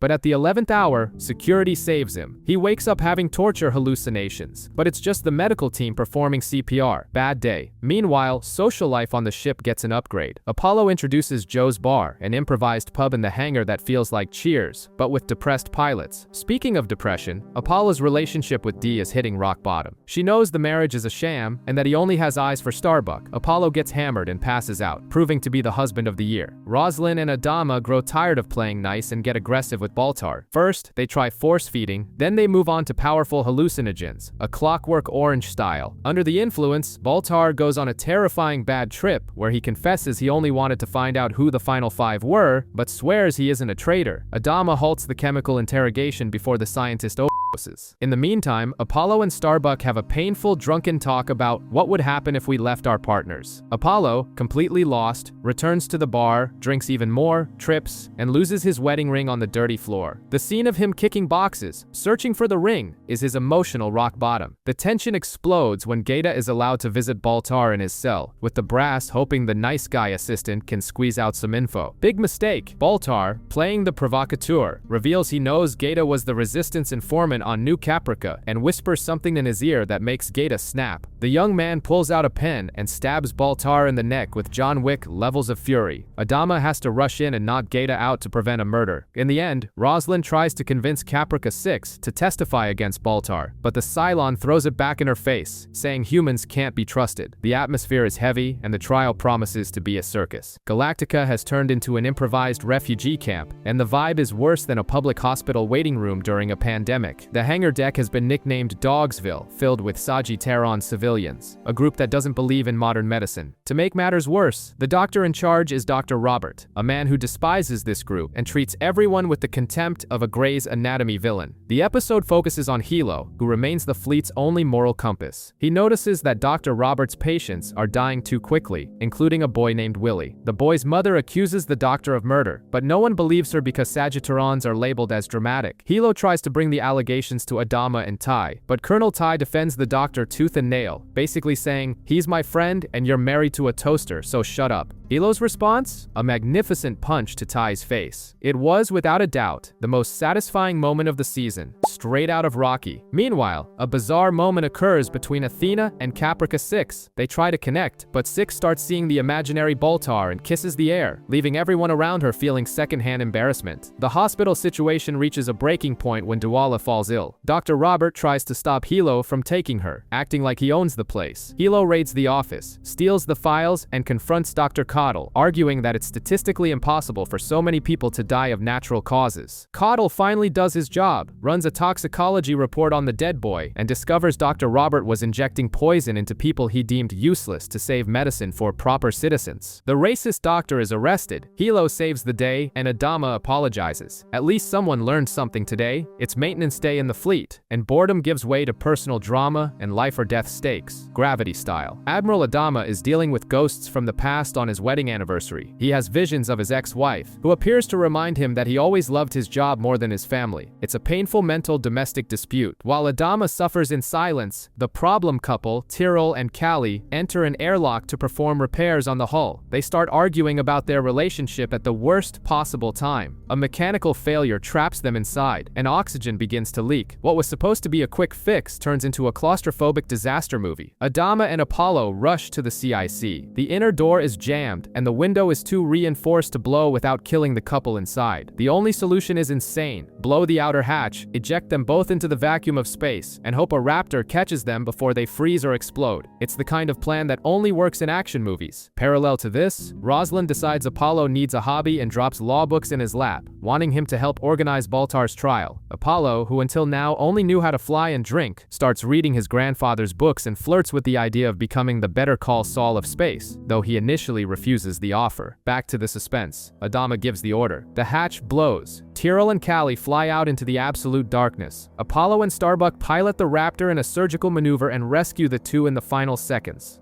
I'm in position. Pull up your nose. Pull up. Got it. Hold it right there.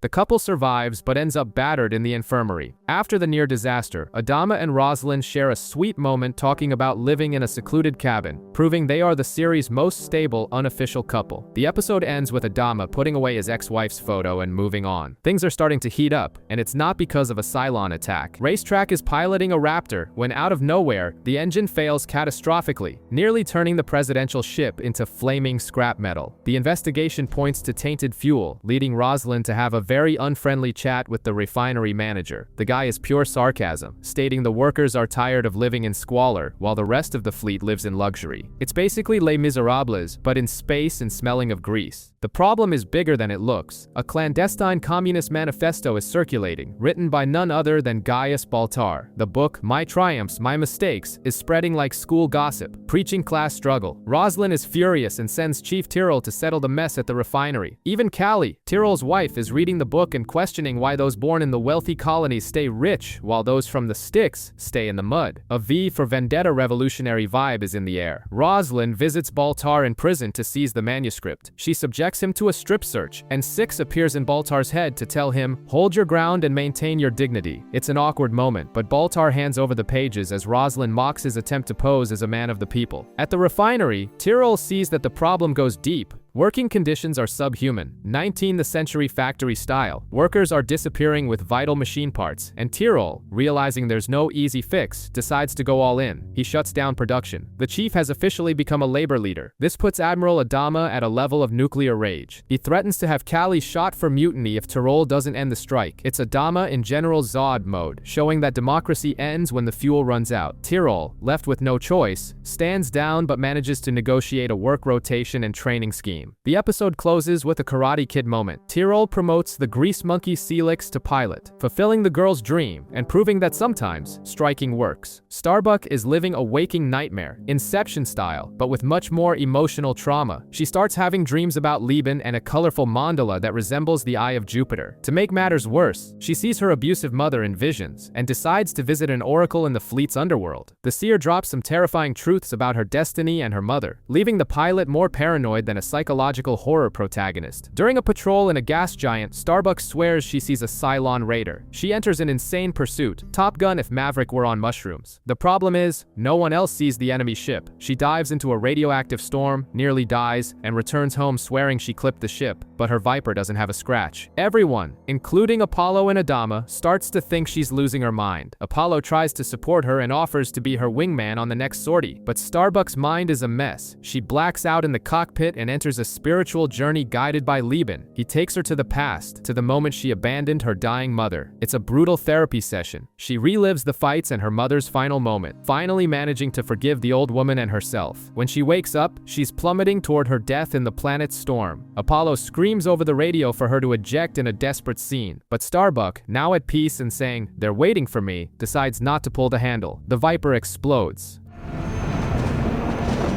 They're waiting for me.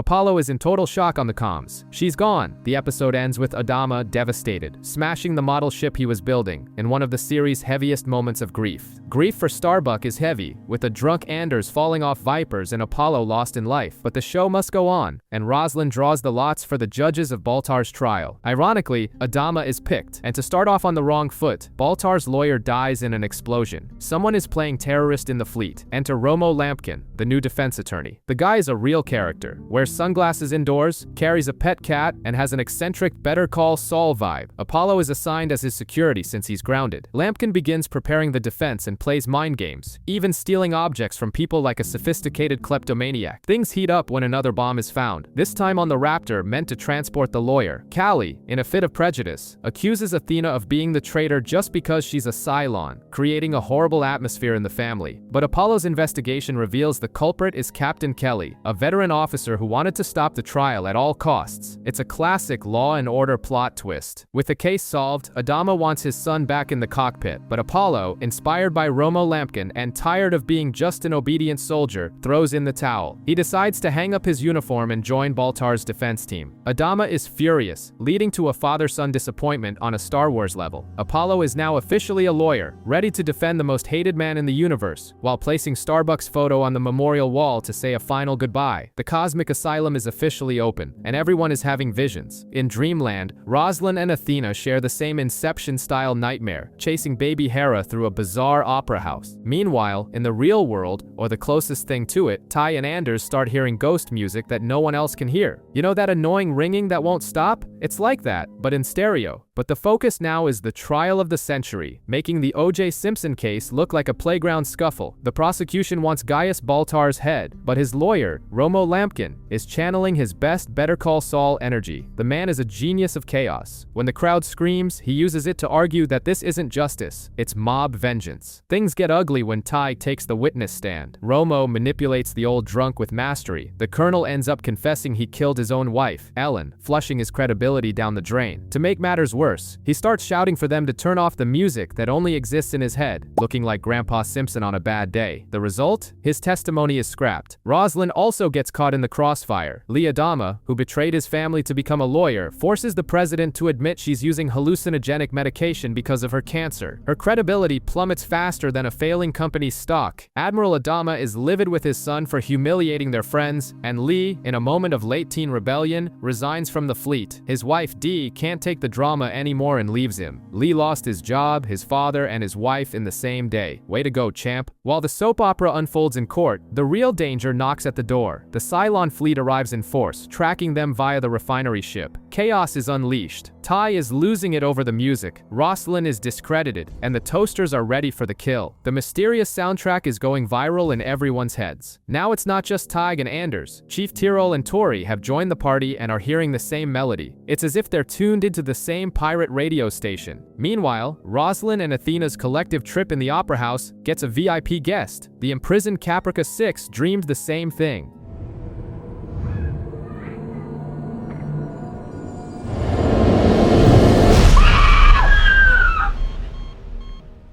The Cylon projection thing is in full swing. Back in court, Gaeta takes the stand and lies through his teeth, saying Baltar signed the death warrants with glee. Lee Adama sees through the sham and plays his final card. He testifies himself, giving a passionate speech arguing that Baltar was a scapegoat. Incredibly, it works. The verdict? Not guilty. The courtroom nearly turns into a royal rumble of outrage. And the plot twist? Admiral Adama himself voted for acquittal, to Rosalind's total disgust. But there's no time to celebrate or cry. The fleet jumps to the Ionian Nebula, and the power goes out everywhere. Total blackout in space. In the dark, Baltar is kidnapped by religious fanatics who take him away to start a new life, and here comes the narrative atom bomb. Guided by the music, Tig, Tyrol, Anders, and Tori meet in the Galactica gym. They start singing the lyrics, and the realization hits them with the weight of an anchor. They are Cylons. Yes, the colonel who hates machines is a machine. It's the biggest plot twist since Darth Vader's I am your father. The power returns just as 4 Cylon base stars appear disappear for the fight. The new Fantastic Four return to their posts, terrified of betraying themselves. Lee rushes to grab a Viper despite being unemployed, and in the middle of space, he encounters an unknown contact. It's Starbuck, the woman who exploded and died episodes ago, returns intact, saying she found Earth and will guide everyone home. The camera pulls back to show that yes, planet Earth is right there, as blue as can be. Now that Lee Adama is the commander of the Pegasus, he needs an XO who isn't a total disaster. He digs through the personnel files and finds Kendra Shaw, a hard-edged officer who was a protege of Admiral Kane. This kicks off a sequence of flashbacks showing how the Pegasus survived the initial Cylon attack. Spoiler, it was brutal. Admiral Kane, whom we already knew was a hard-ass, is revealed here to be a high-functioning sociopath. When her original XO refuses to launch a suicidal attack, she simply draws her sidearm and executes him in front of everyone. It's like Darth Vader choking admirals, but without the Force, just straight-up cold lead. In the present, Shaw is a female version of the Winter Soldier, efficient, cold, and traumatized. The Pegasus picks up signals from ancient Cylon ships, those classic toasters from the First War that look like 70s B-movie robots. Adama is shaken by the past, as these models, known as Guardians, are protecting an experimental Cylon hybrid. They plan a rescue mission to save a lost team, but the tension rises when Lee confronts Shaw about the Scylla incident. The flashbacks reveal the Pegasus's dirtiest secret. Some time ago, they encountered a civilian fleet of survivors. Instead of protecting them, Kane decided to strip the ships for parts and conscript only the useful personnel, leaving families to die in the void. When the civilians resisted, Shaw and other soldiers were ordered to fire on unarmed innocents. It's a gut-wrenching moment showing that, in the war for survival, the Pegasus lost its humanity long before it ever found the Galactica. The episode ends with a heavy moral question lingering. Is it worth surviving if you become a monster in the process? Lee now has to carry that cursed legacy. Chaos reigns as the space battle rages on. Starbuck has returned from the great beyond like Gandalf the White, claiming she's only been gone for 6 hours. However, everyone is looking at her as if she were a ghost, or worse, a brand new Cylon. Lee is more bewildered than a deer in headlights, trying to wrap his head around how his dead friend is suddenly flying a pristine, new car smell Viper. Meanwhile, the 4 newly discovered Cylons are sweating bullets. Ty has a harrowing vision where he puts a bullet in Adama's head, but he manages to keep his cool in reality. Anders, behind the stick of his Viper, has the series' ultimate Terminator moment. His eye glows red as he locks eyes with an enemy raider. Miraculously, the Cylon ships retreat. The machines flee the battle without explanation, leaving the colonial fleet wondering, wait, did we just win? Gaius Baltar, now a free man, has been taken in by a bizarre cult where he's treated like a gospel celebrity.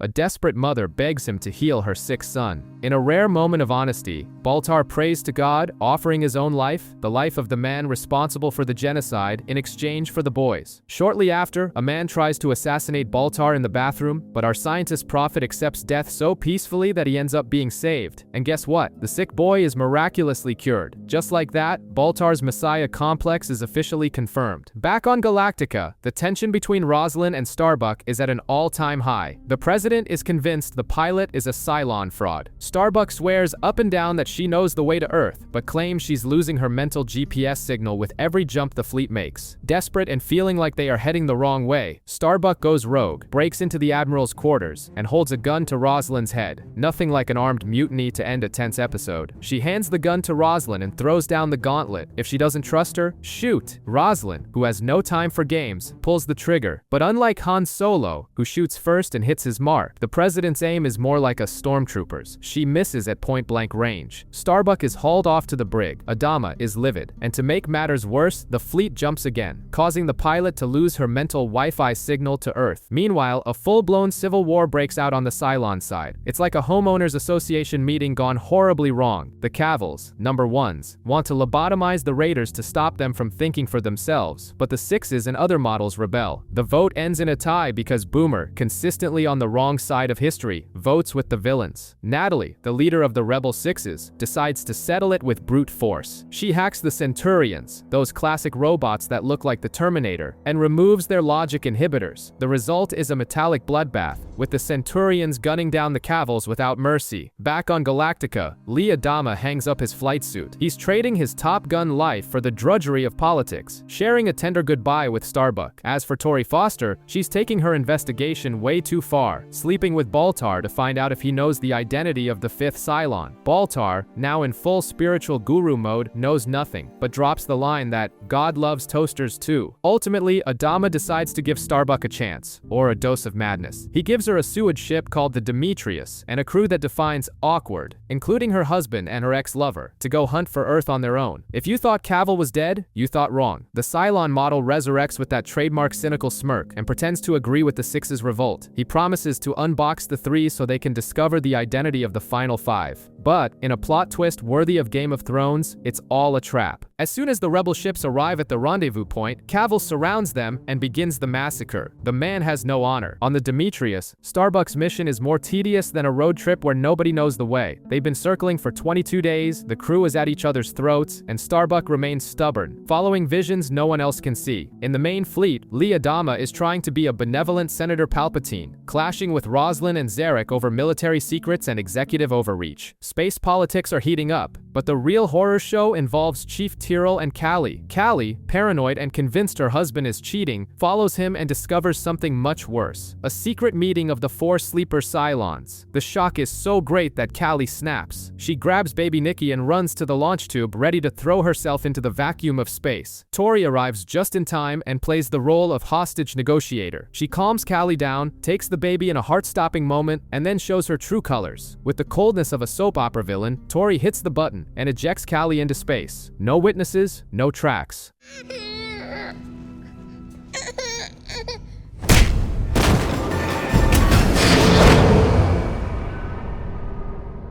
Adama later breaks the news to Tyrell that his wife committed suicide, and Tori just stands there playing dumb. At Callie's funeral, Tori Foster is there with a straight face, offering condolences to the widower she helped create. It's a level of sociopathy that would make American Psycho's Patrick proud. Later, she even tries to convince Chief Tyrell that being a Cylon is incredible, as if they were X-Men, superior to humans. But the Chief is too busy drowning in grief. Speaking of suffering, Baltar's cult has become a target. A radical group called the Sons of Ares invades his temple, smashing everything and beating the faithful like hooligans against nerds. Baltar is cornered, but Head 6, his hallucination, tells him to man up and fight back. He decides to desecrate a temple of the Lords of Kobol, causing widespread unrest. To save his skin, Lee Adama uses his new legal superpowers to strike down a decree by Roslin that prohibited assemblies, proving the pen is mightier than the sword, or the viper. The insanity is contagious. Colonel Ty visits Caprica 6 in the brig, and things get weird. He hallucinates his dead wife in the Cylon's place, asks to be beaten, and ends up in a bizarre tryst with the prisoner. Meanwhile, Chief Tyrell loses it on the job, nearly killing Racetrack with a faulty ship and snapping at Joe's bar, insulting both the late Callie and Adama. The result?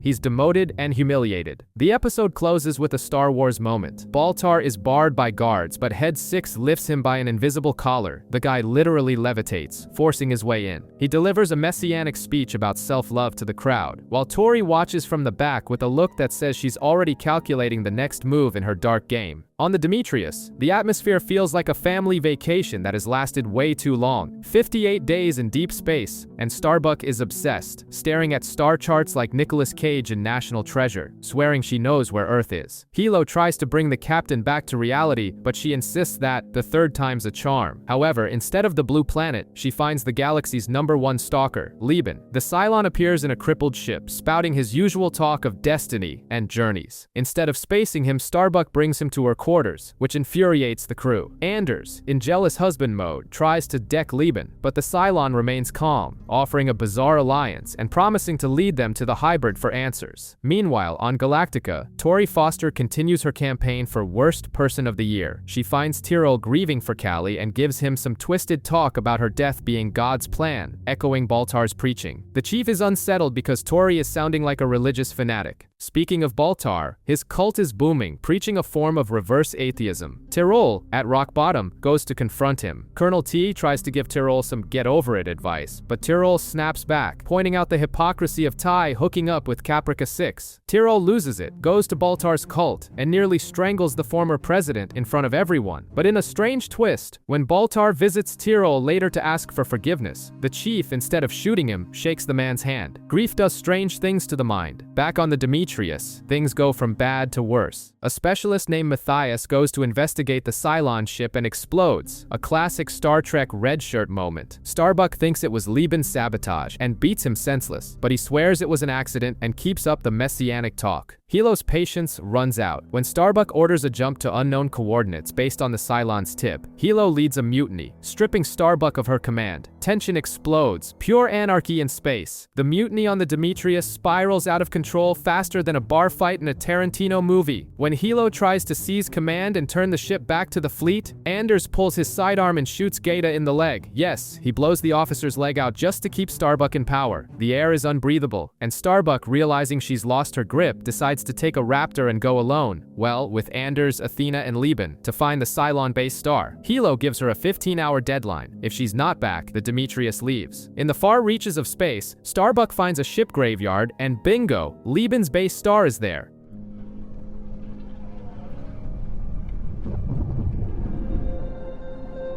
This is what I was meant to say.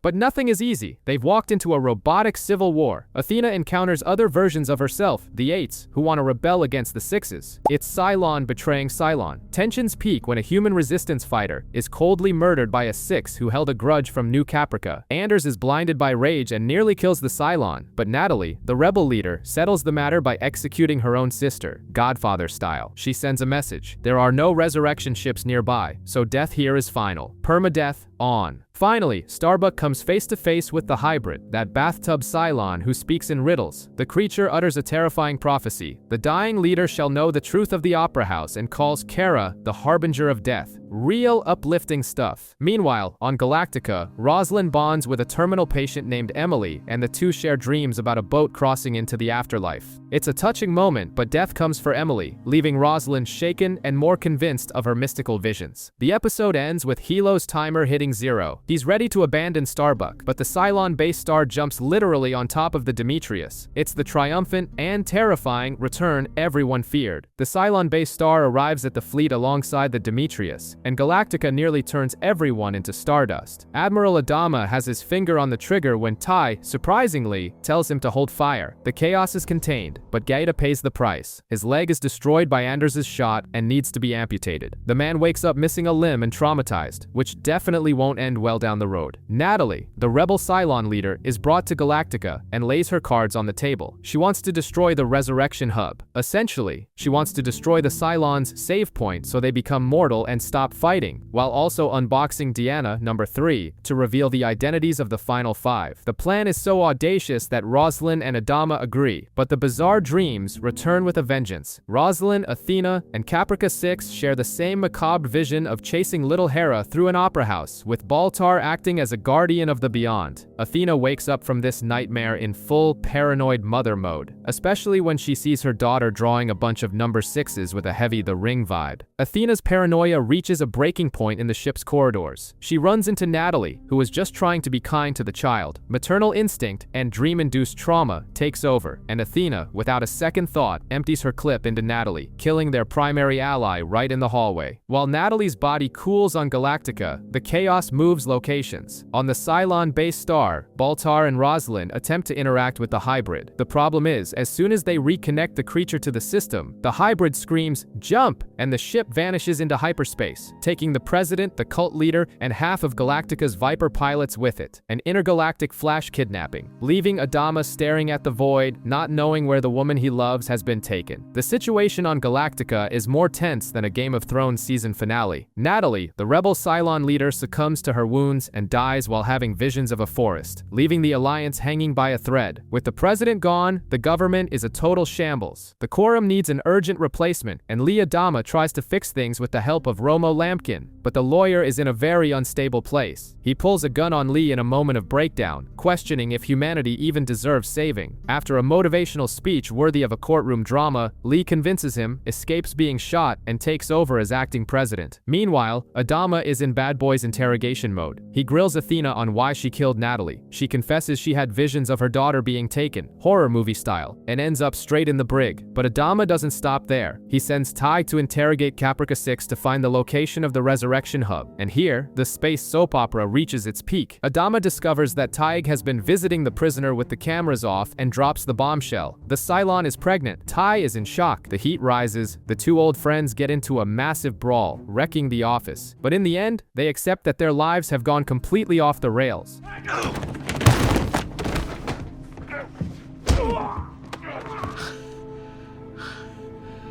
are you gonna do with that woman?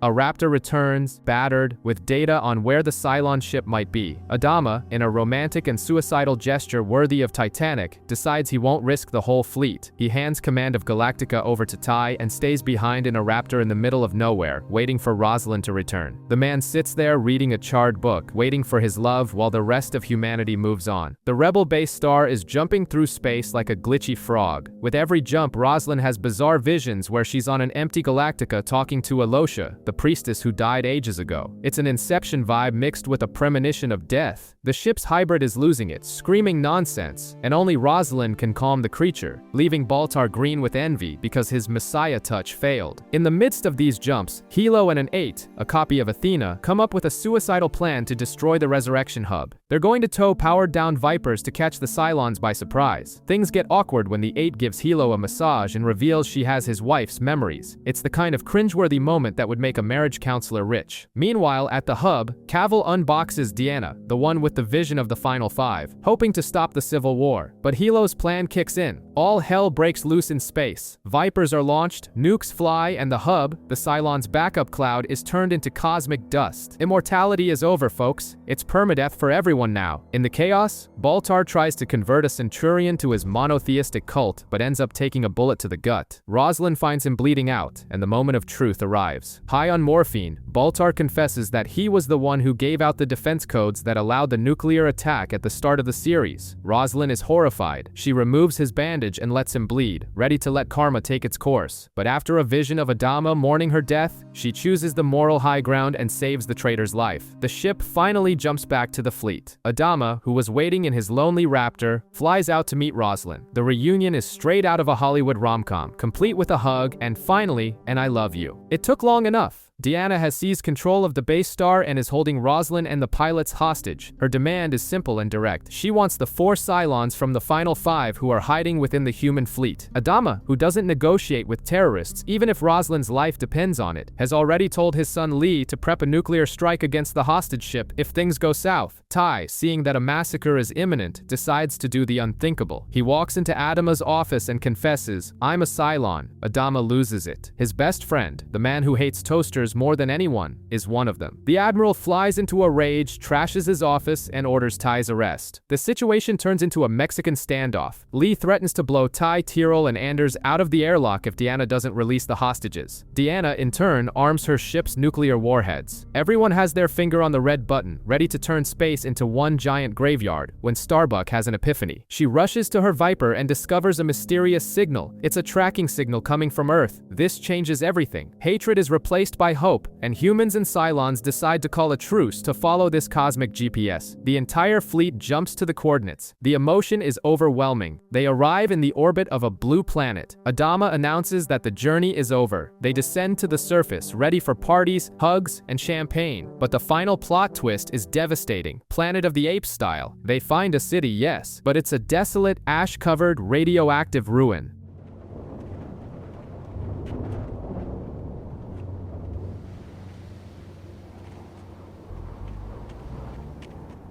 Earth, the great promised dream, is a nuclear wasteland. The look of heartbreak on their faces is soul-crushing. The reality sets in, and it hits like a freight train. Earth, the golden dream the fleet chased for years, is basically a Fallout map without the cool power armor. It's a radioactive wasteland scorched by nuclear bombs 2,000 years ago. The disappointment is so thick you can taste it. While everyone tries to process that they've been chasing a ghost planet, the scientists in Baltar uncover a game changer. The skeletons found there aren't human. The 13th tribe was, in fact, made of Cylons. The entire planet was inhabited by machines that built their own civilization and then self-destructed. The cosmic irony is brutal. Amidst this personal apocalypse, Starbuck and Lieben find the wreckage of a Viper. Inside, the charred remains of a pilot with dog tags reading K. Thrace. Starbuck stares at her own corpse in a mind-bending moment. The Sixth Sense meets Fight Club. If she's standing there alive, who or what died in that Viper? Meanwhile, the final four start having flashbacks. They remember living there, playing music, being friends, and dying in the nuclear holocaust. They were natives of this Cylon Earth. The real tragedy, however, happens aboard Galactica. Dee, after a sweet encounter with Lee where she seems to be the only sane person left providing hope, goes back to her quarters and, without warning, shoots herself. It's a shocking red wedding-level scene that finally breaks Admiral Adama. Adama hits the bottle and starts provoking Tai, practically forcing his best friend to kill him in a game of emotional Russian roulette. In the end, he decides there's no use crying over spilled milk or dead planets and orders the fleet to find a new home. Tai, trying to drown himself in the dead Earth's ocean, has his own bombshell revelation. His wife Ellen was there in the past. She is the fifth member, the final Cylon in the collection. The tension shifts into a claustrophobic, Among Us-style thriller. Lieutenant Gaeta is stuck on a Raptor with a few humans and two number 8 models. A miscalculation leaves them stranded in the middle of nowhere, with oxygen running out and paranoia spiking. Things go south fast. One of the 8s tries to fix the ship and gets electrocuted. Then, a human crew member turns up dead. Gaeta realizes there's a killer on board, and the who-done-it vibe takes over the tiny tin can. Revelatory flashbacks show Gaeta on New Caprica. We discover he had an affair with an 8 and fed resistance names to her, thinking he was saving lives. Spoiler, he wasn't. She used the list for executions. The nice guy from the CIC has much bloodier hands than we thought. In the present, the surviving 8 confesses she's killing the crew to conserve oxygen. Cylon pragmatism at its worst. She throws it in Gaeta's face that they are the same. Gaeta, tired of the manipulation, snaps and kills the Cylon with a scalpel, leaving him as the sole survivor, just like an imposter winning the match. When rescued, Gaeta is a changed man. He's bitter, hateful of the human-Cylon alliance, and fed up with Adama's calls. He gives Hoshi some cryptic talk about keeping your head down, making it clear he's done being the good soldier. A villain is born. The mood in the fleet is more toxic than the surface of radioactive Earth. Adama is depressed, reading poetry and ignoring the world, while President Roslin has gone full senioritis. She threw away her meds, stopped governing, and just wants to do aerobics and enjoy the ride. The power vacuum is massive. In the infirmary, Tai and Caprica 6 discover their baby is healthy. It's a biological miracle that leaves Gaeta fuming in the waiting room, watching a Cylon get VIP treatment while he, a mutilated war hero, has to wait. Politically, the heat is on. Adama wants to install Cylon tech across the fleet to triple their FTL jump distance. It's a smart move, but Tom Zarek, ever the Frank Underwood of this universe, uses it to incite the people against the unholy alliance with the machines. He convinces a fuel ship to mutiny and bolt. The fleet is out of Tilium, and Adama loses his patience. The Admiral sends Athena, a Cylon, talk about irony, to arrest Zarek. Adama pulls a high-stakes bluff, claiming he has a dossier proving Zarek's corruption, which is actually just a folder full of laundry reports. Zarek, afraid of losing his martyr status and being seen as just another crooked politician, folds and gives up the rebel ship's location, but the damage is done. Gaeta visits Zarek and Brig, and they realize they have a common enemy. Zarek wants power. Gaeta wants revenge against a system he feels betrayed him. The coup is officially in motion.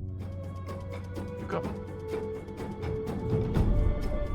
The circus has caught fire. Felix Gaeta has decided he's done being a supporting character and goes rogue, orchestrating a prison break for Tom Zarek that would make Prison Break's Michael Schofield jealous. The plan gets messy fast when Zarek, who has the diplomacy of a bulldozer, kills Chief Laird with a wrench just because the guy wanted to use the phone. Gaeta is shocked, but he's already locked in with the villain. On the bridge, Gaeta is lying more than a politician in an election year, inventing ghost signals on the radar to distract Adama. The Admiral buys it. Outside, things are turning into a scene from The Purge. Traitorous pilots and Marines start arming civilians. Starbuck, who has a sixth sense for trouble, realizes the vibe is off. She crosses paths with Apollo, and they quickly realize they are in the middle of a violent coup. It's Die Hard in space, running through corridors, dodging bullets, and trying to save whoever they can. Zarek reaches Colonial 1 and takes control. While on Galactica, the betrayal hits its peak. Gaeta orders the arrest of Adama and Tig. A shootout erupts in the CIC, with loyalists dying to protect the Admiral. It's gut gut-wrenching to see Adama handcuffed by his own men. The only hope now lies with the most unlikely duo, Laura Roslin and Gaius Baltar. They flee to Baltar's cult transmitter, and the president sends out a pirate radio-style message to the fleet, warning them of the uprising. Adama and Tig find an opening and join them in a desperate dash to an abandoned airlock. The plan is to escape to the Cylon rebel ship. Adama, going full captain goes down with the ship, decides to stay behind to cover Roslin's escape. A flashbang goes off and chaos reigns. If you thought Tom Zarek had limits, think again. The man has fully embraced the dark side. With Adama in custody awaiting a sham trial, where Zarek is essentially judge, jury, and executioner, Apollo tries to negotiate with the Quorum, but Zarek isn't talking. He orders the execution of the entire government body in a massacre reminiscent of the baptism scene in The Godfather. Democracy is officially dead. Meanwhile, Starbuck and Apollo are in Rambo mode. They rescue Ty, Hilo, Athena, and a wounded Anders, forming an elite squad to retake the ship. They save Adama literally seconds before he's turned into Swiss cheese by a firing squad. In space, the tension is nail-biting. Roslin, now aboard the Cylon-based Star, plays a game of chicken with Gaeta. She positions the Cylon ship in front of the fleet, preventing Galactica from firing without hitting civilians. Gaeta tries to jump to hyperspace to escape, but Chief Tyrrell, hiding in the tubes like Mario, sabotages the FTL drive. The retaking of the ship is epic. Adama, armed and out for blood, marches toward the CIC, and most soldiers, realizing the mistake they've made, simply step aside. Gaeta and Zarek are cornered. The coup has failed. The episode ends with one of the show's darkest scenes. Gaeta and Zarek, side by side, facing a firing squad. Curiously, seconds before he dies, the phantom pain in Gaeta's amputated leg finally stops. It's a tragic end for a character who just wanted to be heard, but chose the wrong megaphone. Get ready for a history lesson that will blow your mind, Interstellar style. We have two timelines running. In the past, we discover that Ellen Tigh is essentially the mother of all humanoid Cylons, and that Cavil, Model 1, is the ungrateful, psychopathic son who hates his parents for making him too human. Their relationship is Succession-level toxic, with Cavil torturing his creator out of pure spite. In the present, Galactica is literally falling apart. Chief Tyrrell shows Adama that the ship is full of stress fractures, and that another jump could turn it into scrap metal. The solution? Use Cylon bio-resin to heal the ship's hull. Adama hates the idea. It's like smearing the enemy's blood on your walls, but he accepts because he has no choice. The ship is dying of old age and trauma, but the real gold is in the infirmary. Sam Anders, with a bullet lodged in his brain, has become a living encyclopedia. We all worked in the same research facility. You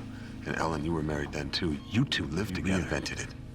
Organic memory transfer came from Cobol, along with the 13th tribe. He starts spilling the truth about the final five. They came from the original Earth, where Cylons lived and reproduced, but they reinvented resurrection tech because they knew an apocalypse was coming. They traveled at sublight speeds, Einstein's relativity at work. So while only a few years passed for them, thousands passed for the rest of the universe. They reached the 12 colonies too late to stop the war against the Centurions, so they made a deal. Stop the war and we'll give you human bodies and resurrection. Another bombshell, there was a number 7 model, Daniel, whom Cavil destroyed out of jealousy, a Cylon Cain, and Abel. In the end, Boomer helps Ellen escape Cavil's ship, while Anders goes into surgery and loses his memories, leaving us with more questions than answers, and a ship that is now part living, like a sci-fi Frankenstein's monster. Ellen Tigh finally reunites with the fleet, but the welcome is anything but warm. Boomer goes straight to the brig, and Ellen proceeds to wreck Tigh's relationship. The Cylon Corps has a family meeting that feels like an extended episode of Keeping Up with the Kardashians, but with robots and existential crises, to decide whether to stay with the humans or bail. The vote ends in a tie, Survivor style, with Ellen holding the tiebreaker. Things get heavy when they find out Caprica 6 is pregnant with Ty's baby. Ellen, in a moment of Mean Girls-level toxic jealousy, doesn't take the news well. She manipulates the situation, claiming the relationship is incestuous, since the final 5 created the other models. The stress is so high that Caprica 6 suffers a miscarriage, losing baby Liam, who would have been the first pure biological hybrid. In the end, Tig chooses to stay on Galactica, proving his love for Adama and the ship outweighs any soap opera drama. Meanwhile, Galactica is being held together by spit and Cylon goo. Tyrrell is using the biopaste to seal hull breaches, giving the ship an organic, gross vibe like the walls in Alien. Gaius Baltar, true to form, arms his cult with rifles, creating a private militia to guard food until he decides to be charitable and distribute supplies. Adama, desperate to maintain order, ends up giving Baltar even more weapons. One of those decisions you just know will backfire. By the end, integration is happening. Cylons and humans are working side by side, and the robots even start putting photos of their dead on the memorial wall, showing the line between us and them is gone. Starbuck is in a massive slump, living life on autopilot and having nightmares about the corpse she found on Earth. At a bar, she meets a mysterious pianist who becomes a mentor, therapist figure. They start composing together in a scene that could be from La La Land if it weren't for the post-apocalyptic setting. She realizes that a drawing by Athena's daughter, Hera, isn't stars, it's musical notes. And guess what? The song they play is the same one that activated the Cylons last season. When Starbuck looks aside, the pianist is gone. He was a hallucination. But the real bomb of the episode is Boomer. She's about to be handed over to the rebels for execution. No resurrection, no second chances. But she's a manipulator. She tricks Tyrol by showing him a mental projection of a perfect suburban life. Very WandaVision. The chief, desperate for love, falls for it. Boomer then executes the most villainous plan in the series. She beats the hell out of Athena, the good one, locks her in a closet, and takes her place. Hilo comes in and sleeps with Boomer, thinking she's his wife, while the real Athena watches, bound and gagged. Heavy stuff. Afterward, Boomer grabs little Hera, steals a raptor, and jumps away, tearing Galactica's hull in the process. Tyrol is left looking like an idiot, realizing he helped his psychopathic ex kidnap a child and nearly destroy the ship. It's official. Adama has given up. With Galactica full of holes and structurally compromised, he decides it's time to abandon ship. Like the end of Titanic, but in space. They start stripping everything to transfer it to the Cylon-based star, but first, he wants Hera back. The problem? The girl is with Cavil at the colony, the Cylon home base. Baltar, who can't go 5 minutes without being the center of attention, decides to reveal Starbuck's secret. He takes her dog tags, proves they have a corpse's blood on them, and publicly announces that Kara is an angel, resurrected from the dead. Her reaction? A slap to his face and her own photo on the memorial wall, embracing her ghostly identity.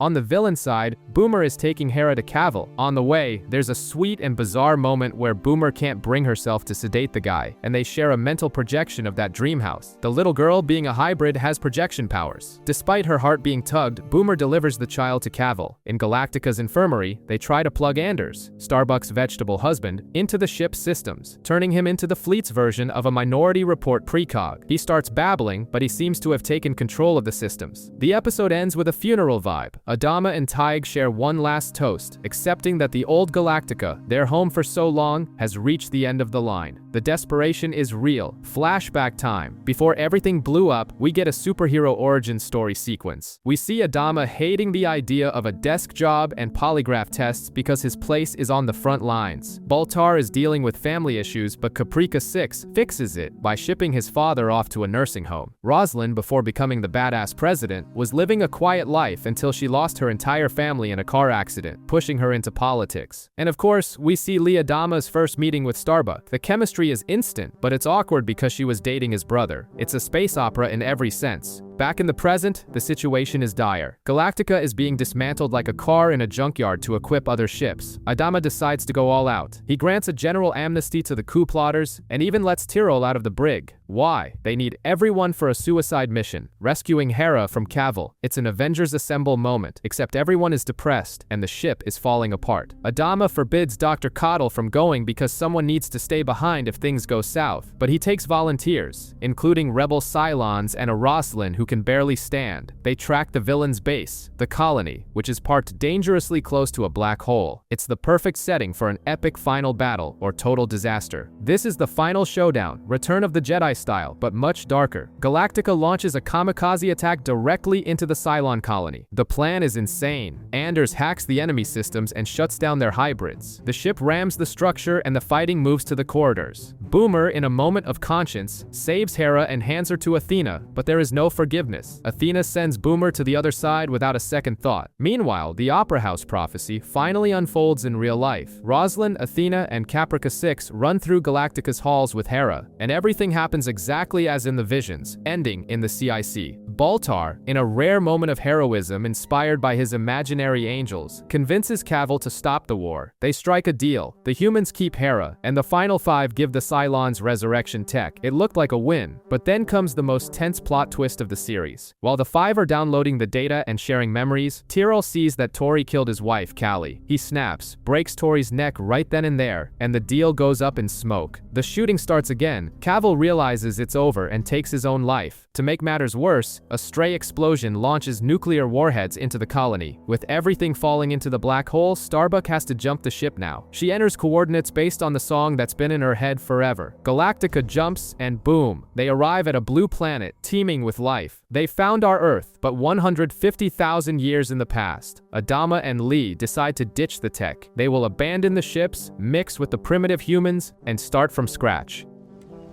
I can't see them talking to each other, so either they communicate a different way or they're naturally evolved on a planet 1 million light years away. Rosalind dies peacefully by Adama's side, looking at the landscape. Starbuck, having fulfilled her destiny, simply vanishes into thin air, leaving Lee talking to the wind. The episode jumps to the future, modern-day New York, with robots advancing again, suggesting that all of this has happened before, and all of it will happen again. If you thought you knew everything that happened in the first few seasons, think again. The plan is like watching the movie through the villain's eyes. Here, we follow the story from the Cylon perspective, specifically two versions of Cavill. There's the Galactica Cavill, who is pure hate and wants humanity extinct, and the Caprica Cavill, who starts having second thoughts. The movie fills in the gaps, showing how they planned the initial attack and how sleeper agents were activated. We see Boomer being manipulated into sabotaging the ship's water, and later trying to kill Adama, all under the orders of the Cavill posing as a priest. The most tragic part is Simon, the Cylon doctor. The guy had a human wife and a stepdaughter, and he truly loved them. When Cavill orders him to blow up the ship they live on, Simon chooses to jump into space and die rather than betray the woman he loves. It's heartbreaking and shows that not every Cylon was a monster. The plot focuses heavily on this contrast. While Priest Cavill gets increasingly frustrated because humans, and other Cylons, insist on having feelings, Caprica Cavill lives with Anders in the Resistance and begins to realize the genocide was a mistake. In the end, the two Cavills meet in Galactica's brig and have a heavy philosophical debate before being thrown into the airlock. The evil Cavill still thinks he loves humanity more dead than alive, while the other realize the cycle of hate leads nowhere. They hold hands and are ejected into space, floating together as we hear the classic villain monologue about wanting to be a perfect machine. It's the perfect closure to understand the behind the scenes of the entire war.